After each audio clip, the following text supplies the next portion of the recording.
शिक्षक पात्रता परीक्षा 2011 के प्रीवियस ईयर पेपर के बारे में प्राथमिक लेवल यानी 1 to 5 के।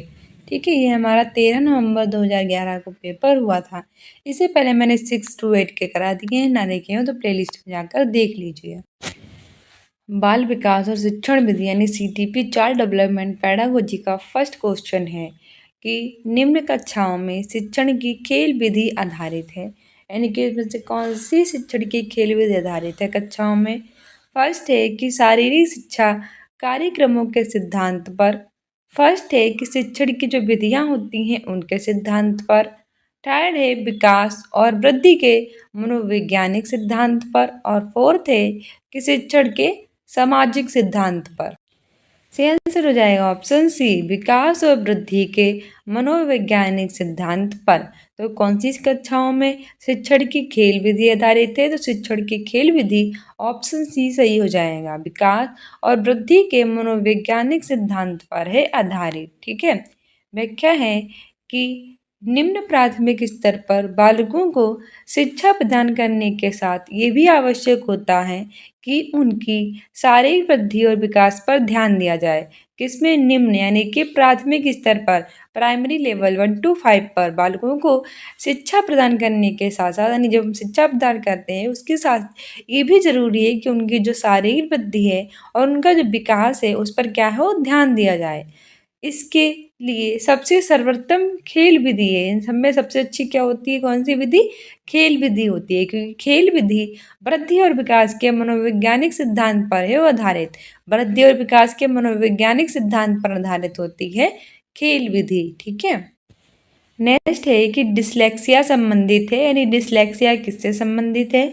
ऑप्शन ए है मानसिक विकार से, ऑप्शन बी है गणितीय विकार से, थर्ड है पठन विकार से, फोर्थ है व्यवहारिक विकार से। तो बताइए डिसलेक्सिया किससे संबंधित है। तो डिसलेक्सिया की बात करें तो ये हमारी पठन विकार से संबंधित है, ऑप्शन सी सही हो जाएगा। डिसलेक्सिया किससे संबंधित है, पठन विकार से संबंधित है। ठीक है, पढ़ने से संबंधित जब कोई प्रॉब्लम होती है तो उसे डिसलेक्सिया कहते हैं, जबकि मैथमेटिक्स से कोई रिलेटेड कोई प्रॉब्लम होती है तो उसे डिसकैलकुलिया कहते हैं। ये भी याद रखना, कई बार पूछ लेते। डिसलेक्सिया एक पठन संबंधी विकार होता है जिसमें बालकों को अक्षरों को पहचानने में कठिनाई होती है और उनका अधिगम यानी कि लर्निंग क्या होती है, बाधित। इस विकार को दूर करने के लिए शिक्षक को मौखिक कार्य और प्रयुक्त अभ्यास पर देना चाहिए बल। तो डिसलेक्सिया क्या है, एक पढ़ने से संबंधित विकार है। इसमें बालक क्या करता है कि अक्षरों को ठीक से पहचान नहीं पाता है, नहीं अक्षरों को पहचानने में उसे प्रॉब्लम होती है और उनका अधिगम यानी लर्निंग कैसी हो जाती है, बाधित हो जाती है। ठीक है, इसको दूर करने के लिए टीचर को क्या करना चाहिए कि जो मौखिक कार्य हैं और प्रयुक्त अभ्यास पर बल देना चाहिए, यानी मौखिक कार्य अधिक देनी चाहिए और अधिक से अधिक प्रयास पर देना चाहिए उन्हें बल। ठीक है, नेक्स्ट है कि विशेष रूप से ज़रूरतमंद बच्चों की शिक्षा का प्रबंध होना चाहिए। ऑप्शन ए है दूसरे सामान्य बच्चों के साथ, सेकंड है विशेष विद्यालयों में विशेष बच्चों के लिए विकसित विधियों द्वारा, थर्ड है विशेष विद्यालयों में, और फोर्थ है कि विशेष विद्यालयों में विशेष शिक्षकों द्वारा। तो बताइए जो विशेष रूप से ज़रूरतमंद बच्चे होते हैं इनकी शिक्षा का प्रबंध कैसे होना चाहिए। तो सही आंसर हो जाएगा ऑप्शन ए, दूसरे जो सामान्य बच्चे होते हैं उनके साथ। ठीक है, जो विशेष रूप से ज़रूरतमंद बच्चे होते हैं उनकी सामान्य बच्चों के साथ ये में शिक्षा देनी चाहिए। ठीक है, इंक्लूसिव एजुकेशन यही होती है कि विशेष बच्चों को हम सामान्य बच्चों के साथ एक साथ शिक्षा दें। आवश्यकताओं जरूरतों की पूर्ति के साथ साथ वे सामान्य बच्चों के क्रियाकलाप से भी प्रभावित होते रहेंगे और भविष्य में सामान्य वातावरण के साथ अपने आप को समायोजित करेंगे, यानी कि जो नॉर्मल बच्चे करते हैं वो भी उन्हें देखेंगे समझेंगे और भविष्य में उनके जैसे करने का मतलब वैसे ही करेंगे जैसे वो भी करते हैं, यानी कि अलग से उन्हें देने की ज़रूरत नहीं है, हम एक साथ दोनों को शिक्षा दे सकते हैं। नेक्स्ट है कि अधिगम के पराक्रम में अभिप्रेरण। ऑप्शन ए है सीखने वालों की स्मृति को क्या करता है, तेज बनाता है। सेकेंड है पुराने अधिगम से नए अधिगम को विभेदित करता है। थर्ड है कि एक दिशी रूप से सीखने में सोचने में सीखने वालों को प्रस्तुत करता है। फोर्थ है नए सीखने वालों में अधिगम के लिए रुचि का सृजन करता है। तो बताइए अधिगम के प्रक्रम में अभिप्रेरणा क्या है? तो सही आंसर हो जाएगा ऑप्शन डी कि जो नए सीखने वाले हैं उनमें अधिगम के लिए रुचि का क्या करता है?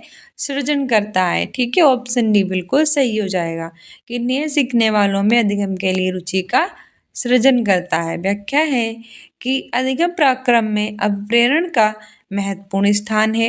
अभिप्रेरण के माध्यम से यानी प्रेरणा या मोटिवेशन के माध्यम से सीखने वालों में अधिगम के प्रति जो रुचि है उसको उत्पन्न कर सकते हैं और अधिगम यानी लर्निंग को क्या कर सकते हैं? इफेक्टिव प्रभावी बना सकते हैं। अधिगम के प्रक्रम में रोचकता को बढ़ाने के लिए अभिप्रेरणा का प्रयोग करना चाहिए ताकि बच्चों में जो अधिगम के प्रति रुचि और उत्सुकता है वो कैसी रहे? बढ़ती रहे। ठीक है, तो अधिगम यानी लर्निंग है उसमें अभिप्रेरणा यानी मोटिवेशन का होता है महत्वपूर्ण स्थान। अभिप्रेरणा के माध्यम से सीखने वाले में जो अधिगम के प्रति रुचि होती है, इंटरेस्ट होता है, वो उत्पन्न कर सकते हैं और लर्निंग को हम इफेक्टिव बना सकते हैं। और जो अधिगम होता है उसमें रोचकता को बढ़ाने के लिए मोटिवेशन का भी यूज कर सकते हैं ताकि इंटरेस्ट बना रहे और वो अच्छे से लर्निंग हो सके। नेक्स्ट है कि कक्षा 5 के न्यून दृष्टि वाले बच्चों को ऑप्शन ए है कि निम्न स्तर के कार्यों के लिए माफ़ करना उचित है। सेकेंड है उसके दैनिक कार्यों में उसके माता पिता और मित्रों को सहायता करनी चाहिए। थर्ड है कि कक्षा में सामान्य रूप से बर्ताव करना और आइडियोसिटी के जरिए सहायता प्रदान करनी चाहिए। फोर्थ है कक्षा में विशेष बर्ताव करना चाहिए। तो कक्षा 5 के क्लास 5 के न्यून दृष्टि वाले बच्चे, न्यून दृष्टि यानी ऐसे बच्चे जिन्हें कम दिखाई देता है, तो उनके लिए आप क्या कर सकते हैं? तो सबसे अच्छा यही है कि कक्षा में सामान्य रूप से बर्ताव करें और आइडियो सीडी के जरिए सहायता प्रदान करें। मतलब ऐसे बच्चे जिन्हें अच्छे से दिखाई नहीं देता उन्हें अच्छे से सुनाई तो देता ही है, तो आप क्या कर सकते हैं कि सामान्य रूप से बर्ताव कर सकते हैं और आइडियो थ्योरी के माध्यम से उन्हें अच्छे से पढ़ा सकते हैं। ठीक है, क्योंकि उन्हें दिखाई नहीं देता, थोड़ा कम दिखाई देता है, न्यून दृष्टि वाले हैं, तो ये अपने के लिए कर सकते हैं। ठीक है, विशेष बर्ताव की उनके साथ कोई ज़रूरत नहीं है, सामान्य बर्ताव करो।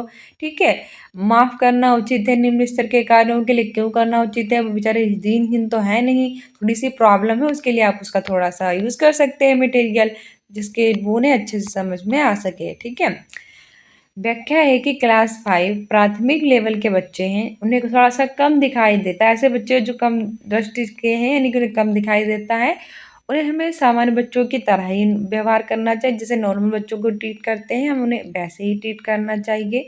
साथ ही उनके अधिगम को बढ़ाने के लिए हम क्या कर सकते हैं कि हम श्रव्य शिक्षण सामग्री का प्रयोग कर सकते हैं। ऐसी सामग्री का प्रयोग कर सकते हैं जिन्हें अच्छे से उन्हें सुनाई दे।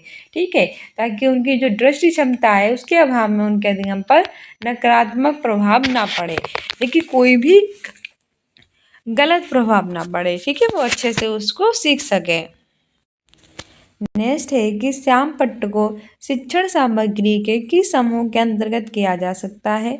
ऑप्शन ए है श्रव्य साधन, सेकेंड है दृश्य साधन, थर्ड है दृश्य श्रव्य साधन, फोर्थ है कोई नहीं। श्याम पट्ट है यानी कि बोर्ड है, तो आपको पता ही है वो तो दृश्य में आता है क्योंकि हमें दिखाई देता है। श्याम पट्ट पर को सुनाई तो देता ही नहीं है, तो वो श्रव्य साधन तो होगा ही नहीं। तो ऑप्शन बी सही हो जाएगा, दृश्य साधन। ठीक है, ऐसे साधन जिसमें बालक की दृश्य इंद्रियां यानी कि जो आँख होती है ये प्रेरित होती है और दृश्य शिक्षण सामग्री कहलाती है। जैसे कि श्याम पट्ट है, मानचित्र है, रेखा चित्र है, मॉडल है। तो वैसे बहुत इजी क्वेश्चन है कि जिसमें हमारी आंखें एक्टिव हो ज़्यादातर तो वो दृश्य सामग्री होती है, जैसे कि श्याम पट्ट, मानचित्र, रेखा चित्र और मॉडल। और जिसमें हमारे कान ज़्यादा एक्टिव हो तो वो हमारी होती है श्रव्य सामग्री, जैसे रेडियो वगैरह हैं।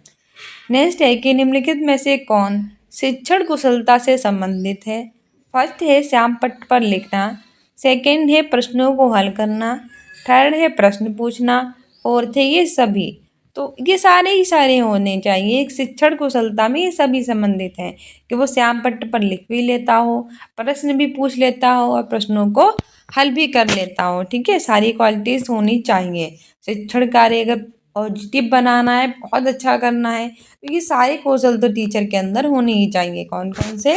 कि वो श्यामपट्ट में कौशल हो, बहुत अच्छे उससे लिख लेता हो, प्रश्न करने में कौशल हो, अच्छे से क्वेश्चन पूछ लेता हो, स्पष्टीकरण कौशल हो। अगर आपने डीएलएड या बीएड किया है तो टीचिंग मेथड में, यानी कि आपको टीचिंग जब आपकी लगी होगी तब आपको ये सारे मेथड पढ़ाए हुए गए होंगे। प्रतिपुष्टि कौशल, ठीक है, ये सारे होने चाहिए। नेक्स्ट है कि कक्षा में जो विद्यार्थी प्रश्न पूछते हैं उन्हें ऑप्शन ए है कि कक्षा के बाद शिक्षक से मिलने की सलाह दी जाए। सेकेंड है कक्षा चर्चा में भाग लेने के लिए उन्हें प्रोत्साहित किया जाए। थर्ड है लगातार प्रश्न पूछने के लिए प्रोत्साहित किया जाए। फोर्थ है कि स्वतंत्र रूप से उत्तर ढूंढने के लिए प्रोत्साहित किया जाए। तो बताइए कि ऐसे विद्यार्थी जो कक्षा में क्लासरूम में प्रश्न पूछते हैं उनके साथ क्या करना चाहिए। तो बिल्कुल सही बात है कि जो प्रश्न पूछने में है तो उत्साहित उन्हें लगातार प्रश्न पूछने के लिए क्या करना चाहिए, उन्हें प्रोत्साहित करना चाहिए। ठीक है, कक्षा शिक्षण के दौरान विद्यार्थी के प्रश्न पूछने पर उसकी उत्सुकता को शांत करने के लिए शिक्षक को उसकी समस्याओं का हमें समाधान करना चाहिए। छात्र जो हैं, जो स्टूडेंट हैं, उनको विषय वस्तु संबंधी सार्थक प्रश्न पूछने के लिए प्रोत्साहित भी कर सकते हैं ताकि विषय से संबंधित शिक्षण में उनका इंटरेस्ट बना रहे और अधिगम बिना किसी अवरोध के लगातार चलता रहे। यानी कि अगर कोई क्लासरूम में प्रश्न पूछने के बहुत अच्छा उत्साहित है, बहुत ज़्यादा प्रश्न पूछता है तो उसे प्रोत्साहन देना चाहिए और क्लासरूम से रिलेटेड प्रश्न पूछने के लिए उसे प्रोत्साहित करना चाहिए, जिससे इंटरेस्ट बना रहे उसका और वो भी आगे के लिए सीखता रहे। ठीक है, नेक्स्ट है कि शिक्षा के किंडरगार्टन पद्धति का प्रतिपादन किया। ऑप्शन ए है टीपी नन ने, सेकंड है स्पेंसर ने, थर्ड है फ्रोवेल ने, फोर्थ है मॉन्टेसरी ने। तो शिक्षा की यानी कि एजुकेशन की जो किंडरगार्टन पद्धति है इसका प्रतिपादन किया था फ्रोवेल ने। किसने किया था? फ्रोवेल ने किया था। व्याख्या भी है कि मनोवैज्ञानिक थे फ्रोवेल। उन्होंने 1840 में जर्मनी में पहला किंडरगार्टन खोला था और किंडरगार्टन पद्धति का किया था प्रतिपादन। किंडरगार्टन का मतलब होता है कि बच्चों का बगीचा। क्या होता है? बच्चों का बगीचा, द गार्डन ऑफ चिल्ड्रन। अर्थात फ्रोवेल के अनुसार ये बच्चे उद्यान में स्थित नर्सरी की तरह होते हैं। जैसे नर्सरी की अच्छी तरह देखभाल से छोटे पौधे स्वस्थ वृक्ष बनते हैं, उसी तरह बच्चों की देखभाल से उनका मानसिक और शारीरिक विकास होता है। तो मनोवैज्ञानिक थे फ्रोवेल। उन्होंने क्या किया था कि किंडरगार्टन पहला खोला था जर्मनी में। कब? 1840 में। किंडरगार्टन का मतलब होता है बच्चों का बगीचा। जैसे कि छोटा पौधा होता है, उसकी अगर अच्छे से हम देखभाल करें तो वो बड़ा सा वृक्ष बन जाता है। उस तरह से बच्चे जो होते हैं वो भी बहुत छोटे छोटे होते हैं, नाजुक होते हैं। अगर उनकी अच्छे से देखभाल करें, उन्हें अच्छे अच्छे संस्कार दें, उन्हें अच्छे से सिखाएं तो वो भी एक बहुत ही अच्छे व्यक्ति बन सकते हैं। ठीक है, तो ये सब उन्होंने कहा था। नेक्स्ट है कि एक अभिभावक आपसे मिलने विद्यालय में नहीं आता है तो आप क्या करेंगे? क्या बच्चे की उपेक्षा कर देंगे? बिल्कुल गलत है, उपेक्षा कभी आपको बच्चे की करनी नहीं चाहिए। सेकेंड है अभिभावक को लिखेंगे। थर्ड है आप उनसे स्वयं मिलने जाएंगे। फोर्थ है बच्चों को दंड देंगे। तो नहीं, बच्चों को दंड क्यों देंगे? बच्चों की क्या गलती कर अभिभावक नहीं आ रहे तो अगर अभिभावक आपसे मिलने नहीं आ रहा तो आप उनसे मिलने चले जाइए, कोई प्रॉब्लम नहीं है। ऑप्शन सी सही हो जाएगा। ठीक है, अगर अभिभावक आपसे मिलने नहीं आ रहे तो आप जा सकते हैं उनसे मिलने, पर आप बच्चों को दंड नहीं देंगे। ठीक है, ये आप बात का आपको याद रखनी है। व्याख्या है कि यदि छात्र का अभिभावक विद्यालय में कोई कारणवश नहीं आ रहा है तो आप क्या कर सकते हैं? अभिभावक से मिलने जा सकते हैं। ठीक है, और घर पर जाकर आप छात्र से संबंधित अभिभावक से वार्तालाप कर सकते हैं। तो आप ये प्रॉब्लम को सॉल्व इस तरह से कर सकते हैं कि कोई अगर बिजी है, आपसे मिलने नहीं जा रहा है तो कोई बात नहीं, आप चले जाइए और बताइए कि आपका बच्चा किस तरह से क्या प्रोग्रेस कर रहा है। ठीक है, नेक्स्ट है कि बचपन का सांप्रदायिक दृष्टिकोण की मान्यता है। फर्स्ट है कि बहुत तरीके से बच्चे प्राप्त वयस्कों के बराबर हो जाते हैं। सेकेंड है कि बच्चों को युवा प्राप्त वयस्कों के रूप में सबसे अच्छा माना जाता है। थर्ड है बचपन आधारित रूप से प्रतीक्षा अवधि है। फोर्थ है बचपन वृद्धि और परिवर्तन की अनूठी अवधि है। तो बताइए बचपन का क्या है दृष्टिकोण की मान्यता? से आंसर ये हो जाएगा कि बचपन हमारे वृद्धि और परिवर्तन की एक अनूठी अवधि होती है। यानी कि चाइल्डहुड में ही अलग अलग तरह से वृद्धि होती जाती है, एक तरह से चेंजेस होते जाते हैं, तो एक अनूठी अवधि होती है। ठीक है, व्याख्या है कि बचपन की सांप्रतिक दृष्टिकोण की मान्यता है कि बचपन वृद्धि और परिवर्तन की क्या है? एक अनोखी अनूठी अवधि है। नेक्स्ट है कि एक प्रमाणीकृत पठन परीक्षण लेने के लिए 5वीं कक्षा को प्रस्तुत करने में शिक्षक को अधिकाधिक परामर्श दिया जाता है कि फर्स्ट है कि बच्चों को बोलना कि परीक्षण बहुत महत्वपूर्ण है तथा वे उसमें अच्छा प्रदर्शन करेंगे। प्रश्नों को चिन्हित करें और छात्रों को उन्हें उत्तर देने की दें अनुमति। ठंड कोटि के पाठकों को प्रशिक्षण देना ताकि कक्षा के शेष बच्चे किसी भी तरीके से अच्छा करें।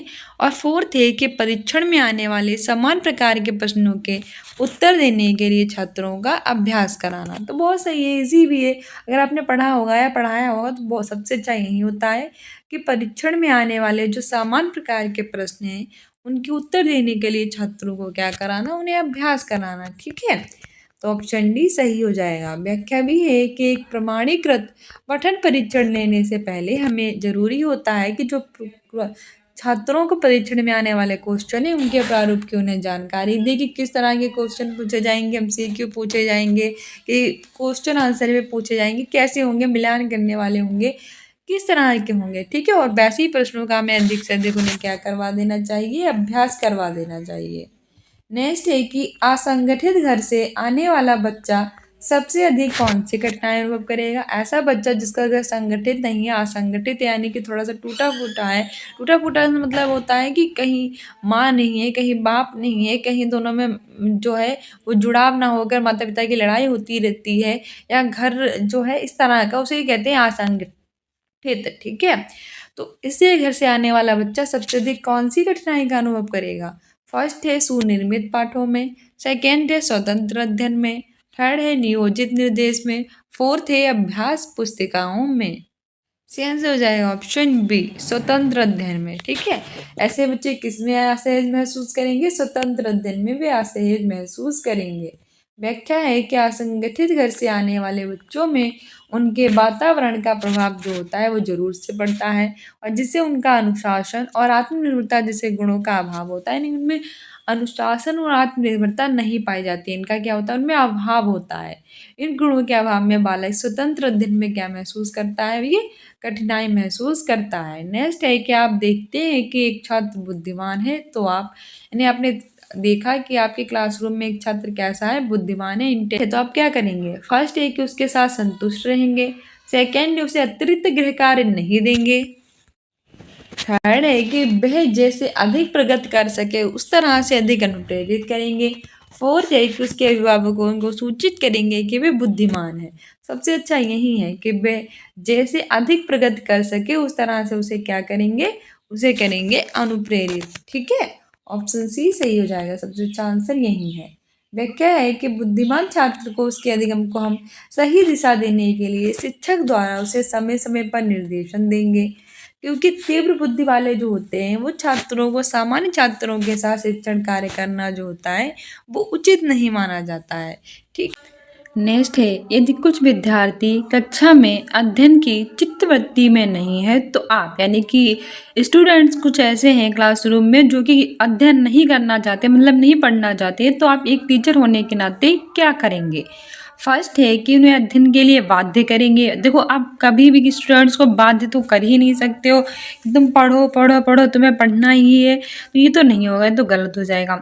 सेकेंड है, उन विद्यार्थियों को कक्षा छोड़ने के लिए कहेंगे। क्यों, आप एक टीचर हो तो आप विद्यार्थियों से ये तो नहीं कह सकते कि तुम क्लासरूम ही छोड़ दो, क्योंकि वो तो छोड़ देंगे, वो तो बच्चे ही हैं, तो ये भी नहीं कर सकते।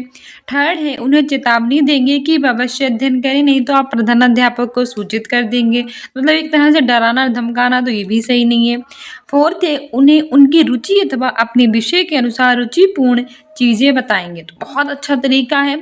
अगर कोई बच्चा इंटरेस्ट नहीं ले रहा है आपकी क्लासरूम में तो सही आंसर ऑप्शन डी ही हो जाएगा। ठीक है, तो उन्हें उनकी रुचि अथवा अपने विषय के अनुसार रुचिपूर्ण चीज़ें हैं जो हैं वो बताएंगे कि कैसे क्या इंटरेस्ट जिस क्या बच्चों में है उसी बच्चों को वही चीज़ें पढ़ाना। ठीक है, व्याख्या भी है कि अगर अध्ययन में चित्तवृत्ति का तात्पर्य है कि अध्ययन में रुचि का ना लेना, यानी कि जो इंटरेस्ट है वो पढ़ाई में नहीं लग रहा है बच्चों का, क्योंकि क्या है उनके हिसाब से चीज़ें नहीं हो पा रही हैं, इसीलिए स्टूडेंट्स के खातिर टीचर को क्या करना चाहिए कि उन्हें वही चीज़ें पढ़ानी चाहिए जिनमें उनका इंटरेस्ट है, या फिर जिन चीज़ों में इंटरेस्ट नहीं है उसमें इंटरेस्ट जागृत करने का प्रयास करना चाहिए नई नई चीज़ें अपनाकर।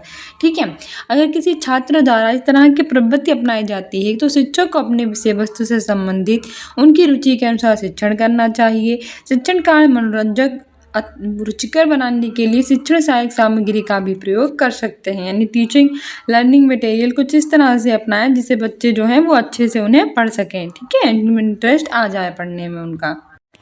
नेक्स्ट है कि वह स्तर जिसमें बच्चा किसी वस्तु अथवा घटना के बारे में तार्किक रूप से सोचना शुरू करता है कहा जाता है, यानी कि वह कौन सा स्तर होता है जिसमें कोई बच्चा है वो किसी वस्तु अथवा घटना के बारे में कैसे सोचना शुरू कर देता है, तार्किक रूप से। ऑप्शन ए है संवेदन प्रणोद अवस्था, सेकेंड है औपचारिक अवस्था, थर्ड है पूर्व क्रियात्मक अवस्था, फोर्थ है मूर्त क्रियात्मक अवस्था। से आंसर हो जाएगा ऑप्शन डी मूर्त क्रियात्मक अवस्था। ठीक है, वे स्तर जिसमें बच्चा किसी भी वस्तु अथवा घटना के बारे में तार्किक रूप से सोचना शुरू कर देता है तो उसे ही मूर्त क्रियात्मक अवस्था कहते हैं। ठीक है, वह अवस्था जिसमें तार्किक रूप से सोचना स्टार्ट करे वो होती है मूर्त क्रियात्मक अवस्था। व्याख्या है कि पियाजे के संज्ञानात्मक विकास के सिद्धांत के अनुसार तीसरे चरण अथवा मूर्त संक्रियात्मक अवस्था 7 से 11 वर्ष तक होता है। जीन पियाजे ने कई सारी अवस्थाएं दी हैं, टोटल 4 अवस्थाओं में बांटा है, तो उसमें ही एक अवस्था होती है मूर्त संक्रियात्मक अवस्था जो कि तीसरा चरण इसका होता है। ये 7 से लेकर 11 वर्ष तक होता है। इसमें कोई भी वस्तु होती है, कोई भी घटना होती है, उसके बारे में बच्चा जो होता है वो तार्किक रूप से सोचना जो होता है वो स्टार्ट कर देता है। ठीक है, और इसमें ही बालकों में चिंतन होता है, तर्क वितर्क होता है और एकाग्रचित, इन सभी गुणों का विकास होता है इसी अवस्था में। ठीक है, टोटल जीन पियाजे ने कितनी अवस्थाएं दी है? 4 अवस्थाएं दी हैं। फर्स्ट हमारी कौन सी अवस्था है? वेदिकामक अवस्था है जो 0 से 2 वर्ष तक होती है। इसमें सेकेंड हमारी पूर्व संक्रियात्मक अवस्था होती है, 2 से 7 वर्ष होती है। तीसरी मूर्त होती है, 7 से 11 होती है। चौथी अमूर्त होती है, 11 से अबव होती है। नेक्स्ट है कि बच्चों के बौद्धिक विकास के 4 सुस्पष्ट स्तरों को पहचाना गया था। मतलब जो चिल्ड्रंस होते हैं उनके जो बौद्धिक विकास होता है उसके 4 सुस्पष्ट स्तर कौन से हैं? फर्स्ट है कोलबर्ग द्वारा, सेकेंड है एरिक्सन द्वारा, थर्ड है स्किनर द्वारा, फोर्थ है पियाजे द्वारा। सी आंसर हो जाएगा हमारा ऑप्शन डी पियाजे द्वारा। बच्चों का जो बौद्धिक विकास है उसके 4 सुस्पष्ट स्तर जीन पियाजे ने दिए थे। कितने दिए थे? 4। कौन कौन से? संवेदीगामक, पूर्व संक्रियात्मक, मूर्त और अमूर्त। अमूर्त को हम औपचारिक भी कहते हैं। ये मोस्ट इंपॉर्टेंट स्लाइड है, याद कर लेना। पियाजे को द्वारा जो बच्चे होते हैं उनके बौद्धिक विकास के 4 स्पष्ट स्तर हैं जिसे संज्ञानात्मक विकास के सिद्धांत के नाम से भी जानते हैं। क्या कहते हैं इन्हें? संज्ञानात्मक विकास के सिद्धांत। फर्स्ट होता है संवेदीगामक अवस्था जो 0 से 2 वर्ष होता है। सेकेंड है पूर्व संक्रियात्मक अवस्था जो 2 से 7 वर्ष होता है। थर्ड है मूर्त संक्रियात्मक अवस्था जो 7 से 11, और चौथा है औपचारिक जिसे हम अमूर्त भी कहते हैं, तो ये होता है 11 से 15 वर्ष तक। ठीक है, तो कितने स्तर हैं? 4 स्तर हैं। कौन कौन से? संवेदीगामक, पूर्व, मूर्त, औपचारिक। 0 से 2, 2 से 7, 7 से 11, 11 से 15। इस मूर्त वाले को हम जो है वो अनौपचारिक भी कहते हैं और इस औपचारिक वाले को अमूर्त भी कहते हैं। नेक्स्ट है कि अल्पवयस्क बच्चों के अधिगम में अभिभावकों की भूमिका होनी चाहिए। ऑप्शन ए है निषेधात्मक, सेकेंड है अग्रसक्रिय, थर्ड है संवेदात्मक, फोर्थ है उदासीन। आंसर हो जाएगा ऑप्शन बी अग्रसक्रिय। जो अल्पवयस्क बच्चे हैं इनके अधिगम में अभिभावकों की अग्रसक्रिय भूमिका होनी चाहिए। कैसी भूमिका होनी चाहिए? अग्रसक्रिय। ठीक है, अल्पवयस्क बच्चे जो होते हैं उनकी लर्निंग करने के लिए जो अभिभावक है उनकी अग्रसक्रिय, बहुत ज़्यादा सक्रिय भूमिका उनकी होनी चाहिए। क्योंकि क्या होता है कि जो अल्पवयस्क बच्चे होते हैं उनके अधिगम में अभिभावक की अग्रसक्रिय भूमिका इसलिए होनी चाहिए ताकि उनके कार्य में भटकाव की स्थिति ना उत्पन्न हो, यानी कि वो भटके ना अपने कार्यों से। और इस अवस्था में बच्चों को निर्देशन के साथ परामर्श की भी आवश्यकता पड़ती है। किसके साथ साथ? निर्देशन के साथ साथ परामर्श की भी होती है आवश्यकता। ठीक है, तो इनके लिए अधिगम में अभिभावक की भूमिका जो है कैसी होनी चाहिए? अग्रसक्रिय होनी चाहिए। नेक्स्ट है कि बच्चों के संज्ञानात्मक विकास को सबसे अच्छे तरीके से कहाँ परिभाषित किया जा सकता है? फर्स्ट है खेल के मैदान में, सेकंड है विद्यालय और कक्षा में, थर्ड है ऑडिटोरियम में, फोर्थ है गृह में। अगर हम बच्चे की बात करें, अगर स्टूडेंट्स की बात करें, तो इसके संज्ञानात्मक विकास यानी कॉग्निटिव डेवलपमेंट को हम सबसे अच्छे तरीके से विद्यालय और कक्षा में परिभाषित कर सकते हैं। कहाँ परिभाषित किया जा सकता है?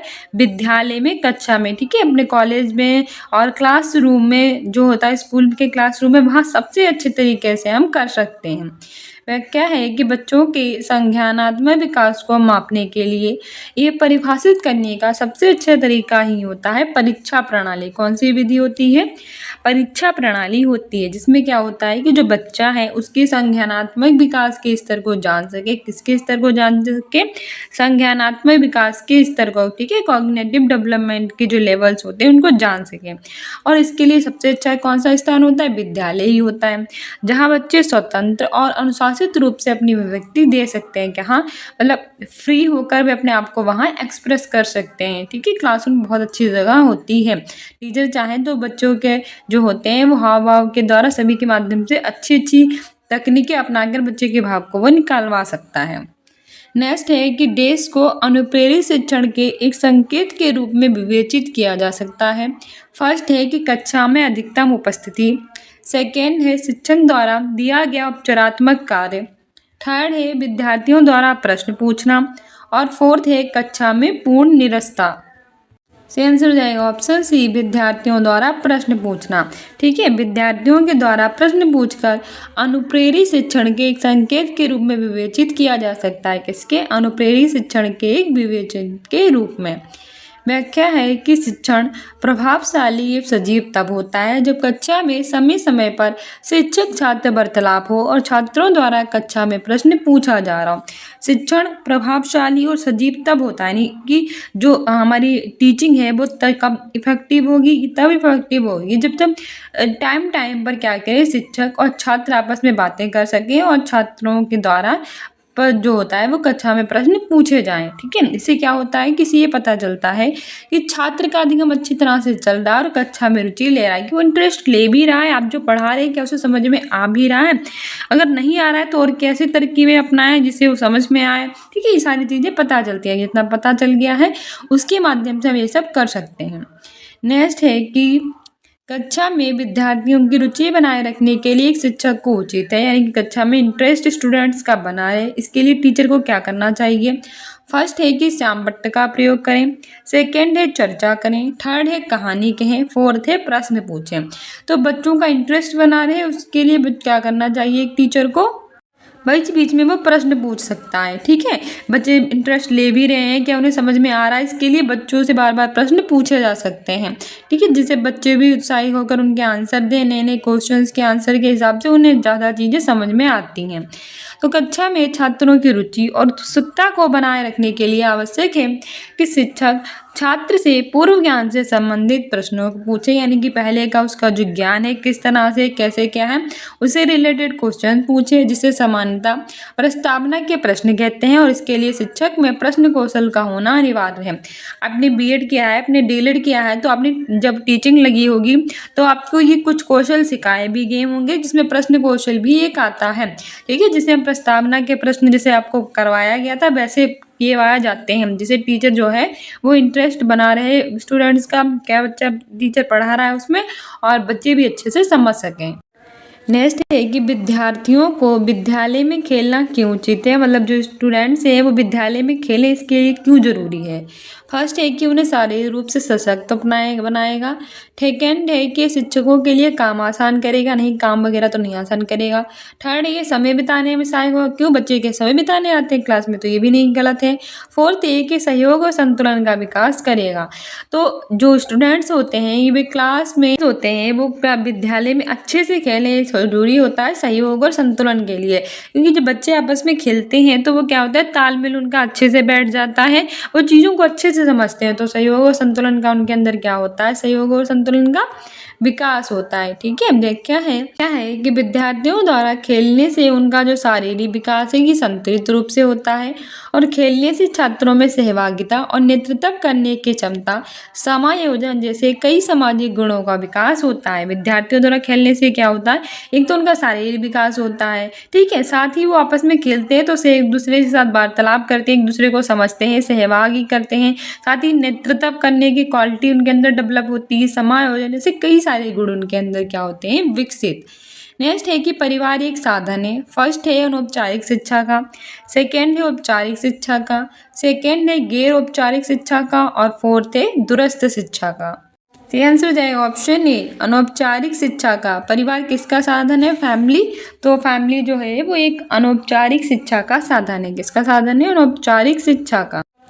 जो फैमिली होती है ये बालक का पहला विद्यालय होती है, ठीक है, तथा माता पिता को ही बालक का प्रारंभिक शिक्षक मानते हैं। तो हमारी फैमिली क्या है, हमारा पहला विद्यालय है। हमारे जो पेरेंट्स हैं वो कौन होते हैं, वो बालक के प्रारंभिक शिक्षक होते हैं कि वो सारी चीज़ें उन्हीं से सीखता है, ठीक है। इसीलिए इनसे प्राप्त ज्ञान होता है अनौपचारिक, तथा इसी ज्ञान से बालक में सामाजिक और नैतिक गुणों का क्या होता है, विकास होता है। जैसे उनके घर में वार्तालाप होते रहते हैं, वो समझता रहता है कैसे क्या करना है, वो सारी चीज़ें उसे फैमिली में ही सिखाई जाती हैं। नेक्स्ट है कि एक शिक्षक विद्यार्थियों में सामाजिक मूल्यों को विकसित कर सकता है। एक जो टीचर है वो अपने स्टूडेंट्स में सामाजिक मूल्य यानी कि सोशल वैल्यू को कैसे डेवलप कर सकता है। ऑप्शन ए है कि महान व्यक्तियों के बारे में बोलकर कि महान व्यक्ति कैसे थे, ऐसे थे या वैसे थे, इनके बारे में बताकर। सेकंड है कि अनुशासन की जो अनुभूति होती है उसको विकसित करके। थर्ड है आदर्श रूप में बर्ताव करके और फोर्थ है कि उन्हें अच्छी अच्छी कहानियाँ सुनाकर। तो सबसे अच्छा यही है कि आदर्श रूप में बर्ताव करके, इतना अच्छा बर्ताव करें बिल्कुल आदर्श रूप में कि बच्चों के अंदर जो है वो डेवलप हो जाए आदर्श आचरण। व्याख्या है कि शिक्षक जो होते हैं वो स्वयं को आदर्श रूप में प्रस्तुत करके आदर्श आचरण को अपनाकर छात्रों में सामाजिक और नैतिक मूल्यों का विकास कर सकते हैं। पेरेंट्स जो होते हैं हमारे, उनको हम देखते हैं, उन्हें हम समझते हैं, पर जैसे ही परिवार से अलग होते हैं, जैसे विद्यालय में प्रवेश करते हैं, तो बच्चों के लिए जो उनके आदर्श होते हैं वो उनके टीचर होते हैं। जैसे वो अपने टीचर को देखते हैं कि हमारे टीचर क्या कर रहे हैं, वैसे ही वो भी करने लगता है। अगर उनके टीचर जो है वो बात बात पे झूठ बोलते हैं, बेईमानी करते हैं, चीटिंग करते हैं, उन्हें समझाते नहीं है, डराते हैं, धमकाते हैं, तो वो सारी चीज़ें वो भी विकसित कर लेते हैं अपने अंदर। देखो, एक टीचर को देखकर ही बच्चे जो है वो सारी चीज़ें सीखते हैं। अगर जो टीचर है वो अच्छा बर्ताव करेगा, आदर्श आचरण अपनाएगा, नैतिक मूल्यों का विकास उसके अंदर होगा, तो वो सारे मूल्यों का विकास अपने आप स्टूडेंट्स के अंदर भी हो जाएगा, ठीक है।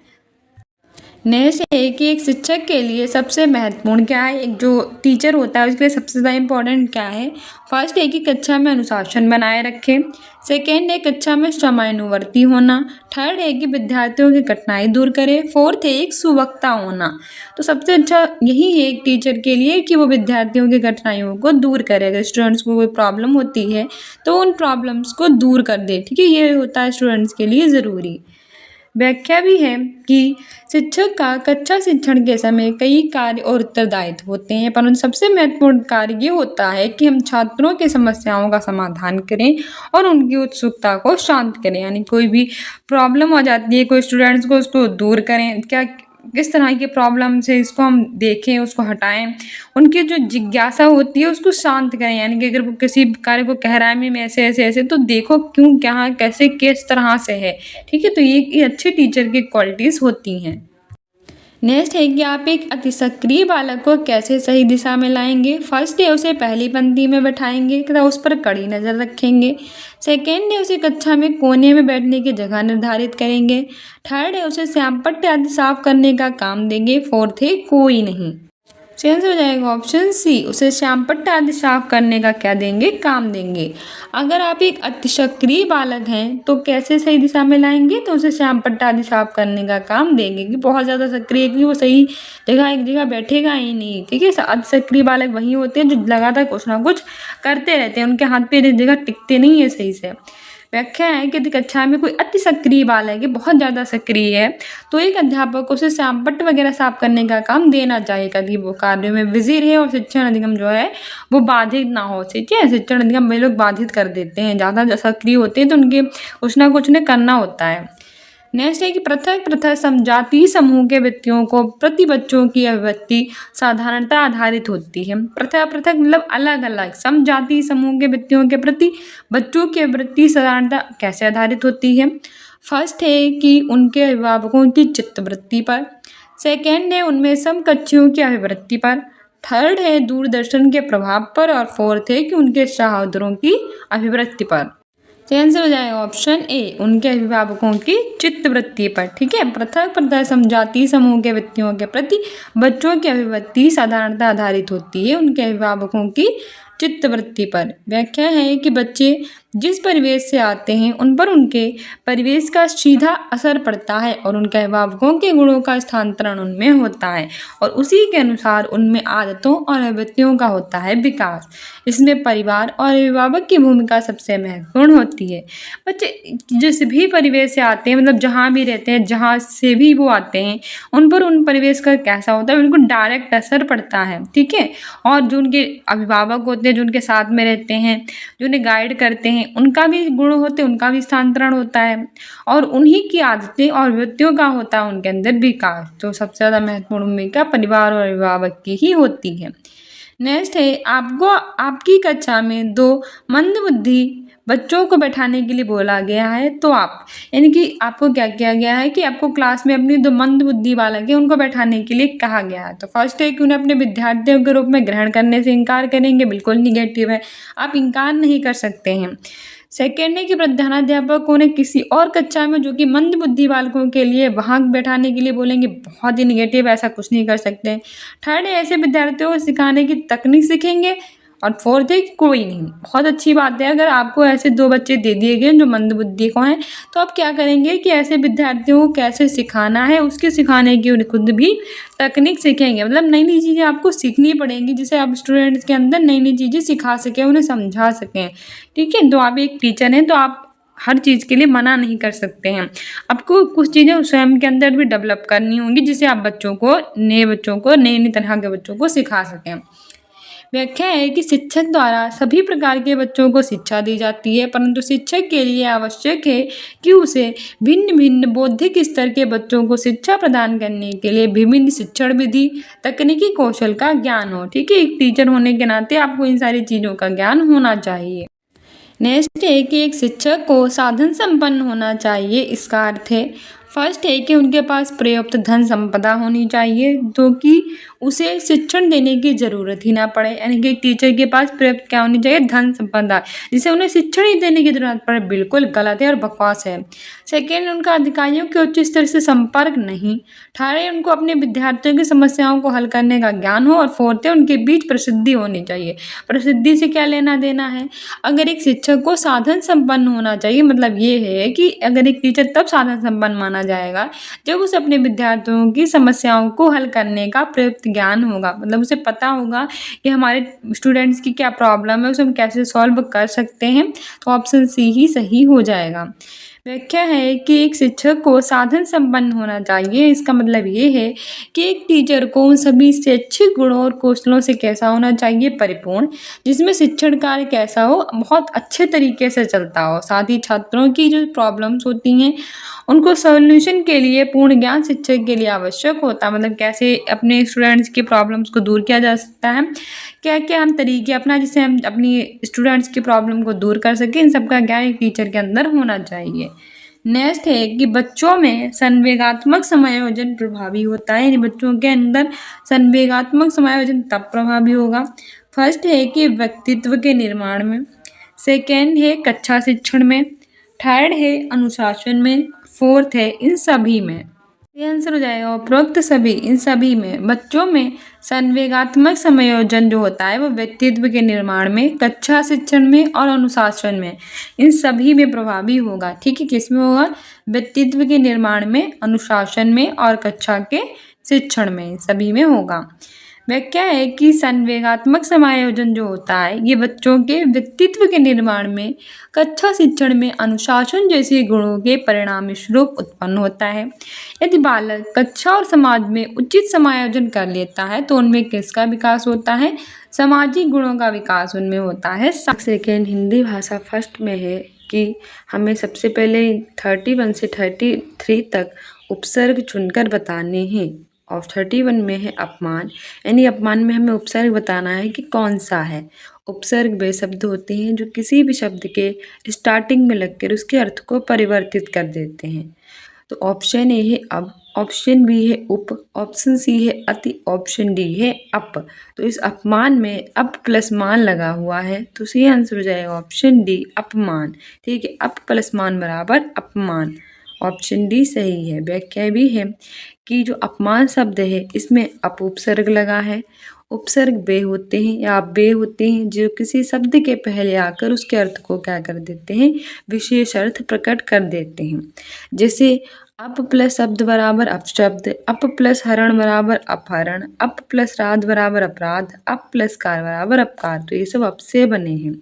वहीं अब से अब प्लस गत बराबर अपगत, अब प्लस लोकन बराबर अवलोकन, अब प्लस नत बराबर अवनत, अब प्लस शान बराबर अपशान। ये सब अब से बने हैं। वहीं अति उपसर्ग से अति प्लस काल, अति प्लस रिक्त, अति प्लस से और अति प्लस आचार यानी अत्याचार, तो ये सब अति से बने हैं। वहीं उप उपसर्ग से उप प्लस कार, उप प्लस कुल, उप प्लस देश, उपा प्लस सना, उपासना, ये सारे शब्द बने हुए हैं। नेक्स्ट हमारा है कि दुरावस्था में कौन सा उपसर्ग है, हमें ये बताना है। ऑप्शन ए है दुस, ऑप्शन बी है दुर, ऑप्शन सी है अब, ऑप्शन डी है दु। तो दुर प्लस अवस्था बराबर दुरावस्था होता है, यानी कि ऑप्शन बी सही हो जाएगा। ठीक है, इसमें कौन सा उपसर्ग लगा हुआ है, दुर उपसर्ग लगा हुआ है। व्याख्या भी है कि दुरावस्था शब्द में दुर उपसर्ग लगा हुआ है। दुर उपसर्ग में दुर प्लस अवस्था, दुरा प्लस चार, दुर्दशा और दुर्जन इन सब में लगा है। वहीं दुस उपसर्ग दुस्साहस में, दुस्सह में और दुष्कर्म में लगा है। अब उपसर्ग अब प्लस तार में, अब प्लस शेष में, अब प्लस उन्नति में और अब प्लस अवस्था में लगा है। वहीं दु उपसर्ग दु प्लस काल में, दुबला में, दोबारा में और दुस्साह इन सभी में लगा हुआ है। ठीक है, नेक्स्ट है कि पराजय में कौन सा उपसर्ग लगा है। ऑप्शन ए है परि, ऑप्शन बी है प्रा, ऑप्शन सी है परा, ऑप्शन डी है आ। तो परा प्लस जे बराबर पराजय यानी परा उपसर्ग लगा है। ठीक है, ऑप्शन सी सही हो जाएगा, परा उपसर्ग का प्रयोग पराजय में है। वहीं पराक्रम में, परामण में, परामर्श में, पराभूत में भी परा उपसर्ग है, जबकि परिक्रमा में, परिजन में, परिणाम में और परिधि में परिउपसर्ग है। प्रकाश में, प्रख्यात में, प्रचार में, प्रबल में परा उपसर्ग है। अरक्त में, आगमन में, आकाश में और आजन में आ उपसर्ग है। ये तो सारे उपसर्ग याद रखना। नेक्स्ट है कि द्विगु समास का उदाहरण है, यानी इनमें से कौन सा द्विगु समास का उदाहरण है। द्विगु समास वे होते हैं जो कि के पहले शब्द क्या होते हैं, संख्यावाची होते हैं। तो ऑप्शन ए है माता पिता, सेकेंड है यथाशक्ति, थर्ड है नवग्रह, फोर्थ है पीताम्बर। तो इसमें सही आंसर हो जाएगा ऑप्शन सी नवग्रह। नवग्रह मतलब 9 ग्रहों का समूह। इस नवग्रह में द्विगु समास है। वही माता पिता में द्वंद्व समास है जो कि एक जैसे हैं। यथाशक्ति में अव्ययी भाव समास है और पीताम्बर में जो है तो यहाँ पे हमारा कौन सा समास है, ये आप मुझे कमेंट बॉक्स में बताना। ठीक है, क्योंकि मैं वही कई बार आपको बता चुकी हूँ। व्याख्या भी है कि नवग्रह यानी कि 9 ग्रहों का समूह, इसमें कौन सा है समास, द्विगु समास है। जिस समास का पहला पद होता है संज्ञावाचक और जिसमें एक समुदाय का बोध होता है उसे हम क्या कहते हैं, द्विगु समास कहते हैं। वही यथाशक्ति है, शक्ति के अनुसार यानी कि अव्ययी भाव समास है। माता पिता में माता और पिता है, दोनों समान है तो द्वंद्व समास है। पीताम्बर में पीला हो जो अंबर, कर्म धाराएं समास है। पीताम्बर में कौन सा समास है, कर्म धाराएं समास है। नेक्स्ट है कि हिंदी किस लिपि में लिखी जाती है। तो आपको ये बताना है कि हिंदी है ये कौन सी लिपि में लिखी जाती है। फर्स्ट है ब्राह्मी, सेकंड है देवनागरी, थर्ड है खरोष्टी, फोर्थ है गुरुमुखी। तो अगर हम बात करें हिंदी की तो हिंदी जो है वो देवनागरी लिपि में लिखी जाती है। हिंदी कौन सी लिपि में लिखी जाती है, तो ये देवनागरी लिपि में लिखी जाती है। ऑप्शन बी सही हो जाएगा। व्याख्या भी है कि हिंदी जो है ये देवनागरी लिपि में लिखी जाती है, जबकि पंजाबी गुरुमुखी लिपि में लिखी जाती है, ब्राह्मी और खरोष्टी लिपियां भारत की प्राचीन लिपियां हैं और जिनका प्रयोग प्राचीन काल में होता था। तो हिंदी कौन सी लिपि में लिखी जाती है? देवनागरी में। पंजाबी किस में लिखी जाती है? गुरुमुखी में। ब्राह्मी और खरोष्टी कैसी हैं? प्राचीन लिपियां हैं और उनका क्या पहले प्रयोग होता था? प्राचीन काल में होता था। नेक्स्ट है कि सर्वनाम के कितने भेद होते हैं? तो हमें ये बताना है कि सर्वनाम के भेद कितने होते हैं। तो जो संज्ञा के स्थान पर प्रयोग किए जाते हैं वे सर्वनाम कहलाते हैं। तो सर्वनाम के भेद कितने हैं? ऑप्शन ए है 6, ऑप्शन बी है 5, ऑप्शन सी है 7, ऑप्शन डी है 4। सही आंसर हो जाएगा ऑप्शन ए 6। सर्वनाम के कितने भेद होते हैं? तो सर्वनाम के 6 भेद होते हैं। ठीक है, कई बार पूछा जा चुका है, तो बहुत इंपॉर्टेंट क्वेश्चन है, याद रखना कि सर्वनाम उस विकारी शब्द को कहते हैं जो पूर्व संबंध से किसी भी संज्ञा के बदले आता है, यानी कि जो संज्ञा के स्थान पर प्रयोग करते हैं उन्हें सर्वनाम कहते हैं। और सर्वनाम के 6 भेद होते हैं। फर्स्ट होता है पुरुषवाचक सर्वनाम, दूसरा होता है निजवाचक सर्वनाम, थर्ड होता है निश्चयवाचक सर्वनाम, फोर्थ होता है अनिश्चयवाचक सर्वनाम, फिफ्थ होता है संबंधवाचक सर्वनाम और सिक्स्थ होता है प्रश्नवाचक सर्वनाम। तो सर्वनाम के कितने भेद होते हैं? 6 भेद होते हैं। सर्वनाम होते क्या है? जो संज्ञा के स्थान पर प्रयोग किए जाते हैं।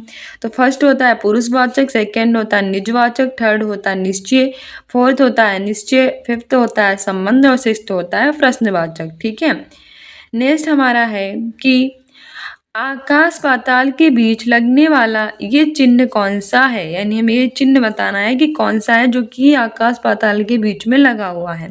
फर्स्ट है अल्प विराम, अल्प विराम नहीं होगा क्योंकि अल्प विराम तो ऐसे करके लगता है।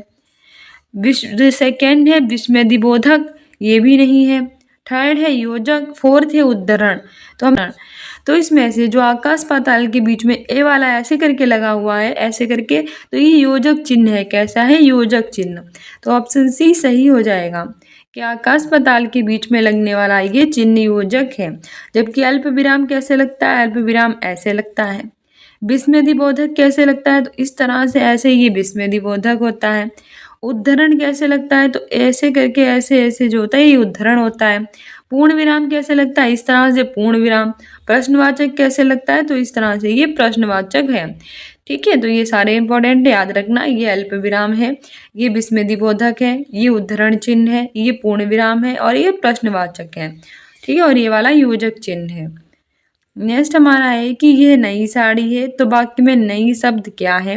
हमारे पास एक है कि यह नई साड़ी है। तो इस वाक्य में ये जो नई शब्द है ये क्या है? ऑप्शन ए है सर्वनाम, सेकेंड है क्रिया, थर्ड है क्रिया विशेषण, फोर्थ है विशेषण। हो जाएगा ऑप्शन डी विशेषण। यह नई साड़ी, इसमें जो ये नई है ये एक तरह का विशेषण है, जबकि यह क्या है? यह एक सर्वनाम है। ठीक है, यह जो है वो संज्ञा के स्थान पर आया है इसलिए सर्वनाम है और विशेषण जो है वो नई है। विशेषण होता अच्छा क्या है? ये नई साड़ी है, वाक्य में नई शब्द जो है वो विशेषण है। वे शब्द जो संज्ञा और सर्वनाम की विशेषता बताते हैं उन्हें विशेषण कहते हैं। यहाँ पे ये क्या है? सर्वनाम है और यह की विशेषता क्या है कि ये साड़ी कैसी है? इस साड़ी की विशेषता है कि वो नई है। तो ये संज्ञा और सर्वनाम की विशेषता बता रहा है, इसीलिए नई क्या है? इसीलिए नई एक तरह का विशेषण है। ठीक है, नेक्स्ट हमारा है कि ये नीचे कुछ हमें कुछ विकल्प दिए गए हैं तो हमें उनका चयन करना है। उसमें से हमें तत्सम बताना है।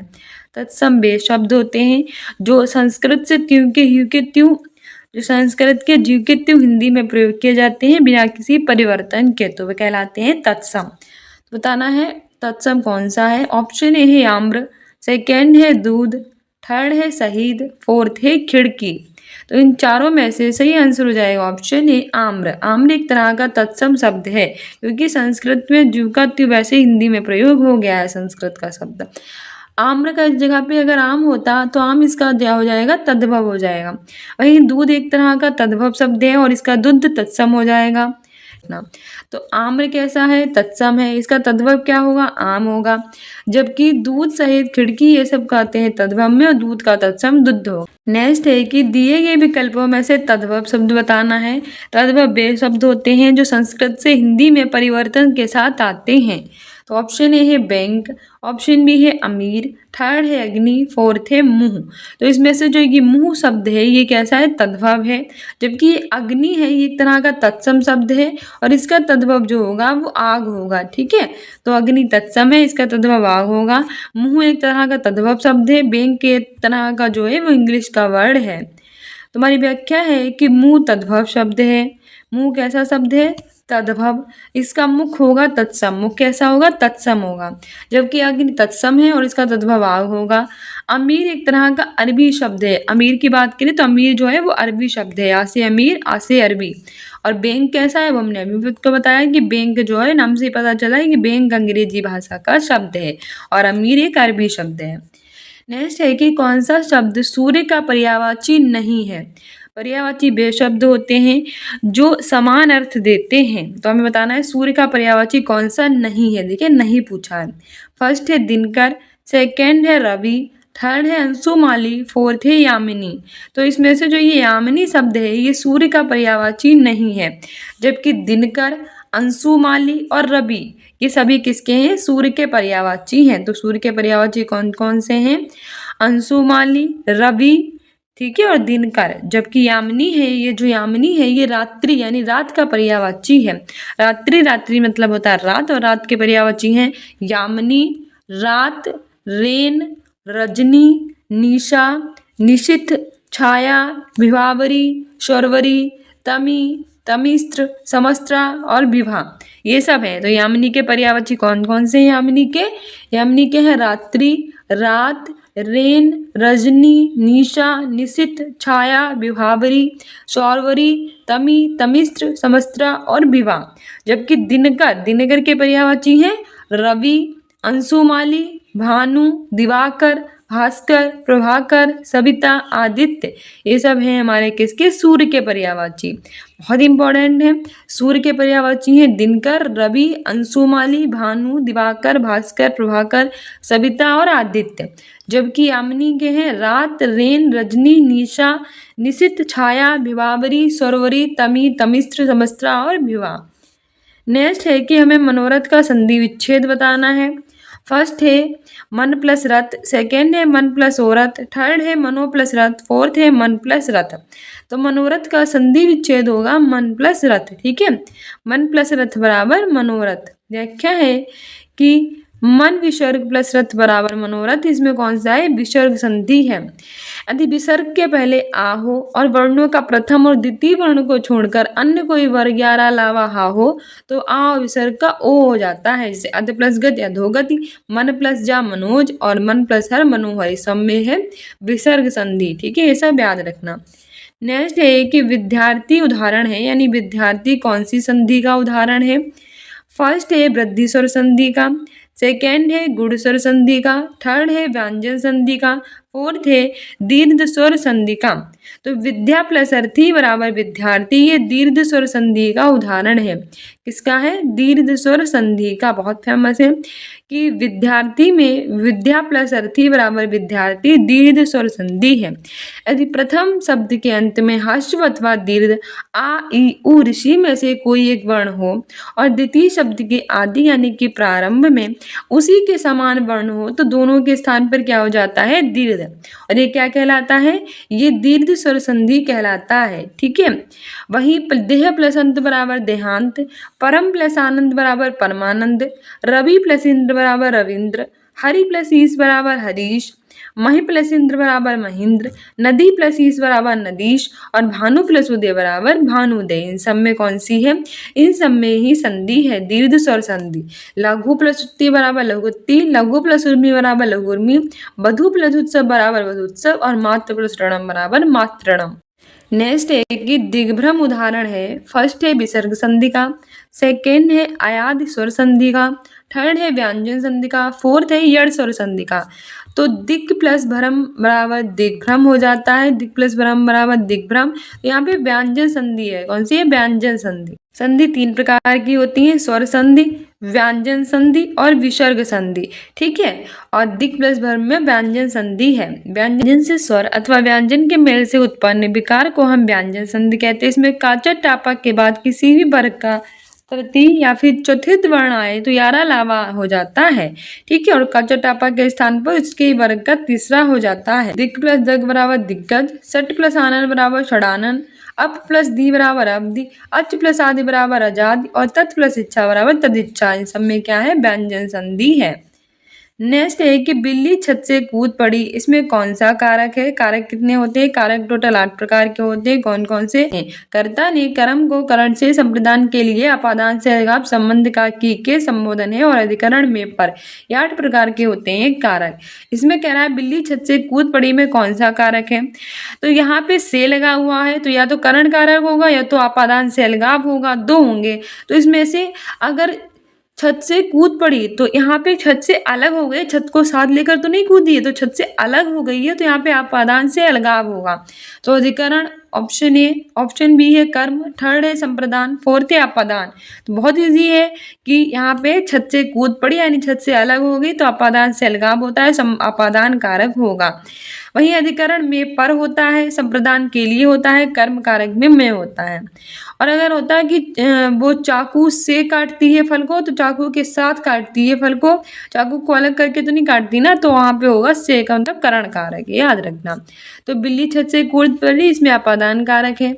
संज्ञा के जिस रूप से हमें अलगाव का बोध होता है, कोई चीज अलग थलग हो रही है, तो वहाँ पे होता है अपादान कारक। इसमें कौन सी विभक्ति होती है? से विभक्ति होती है।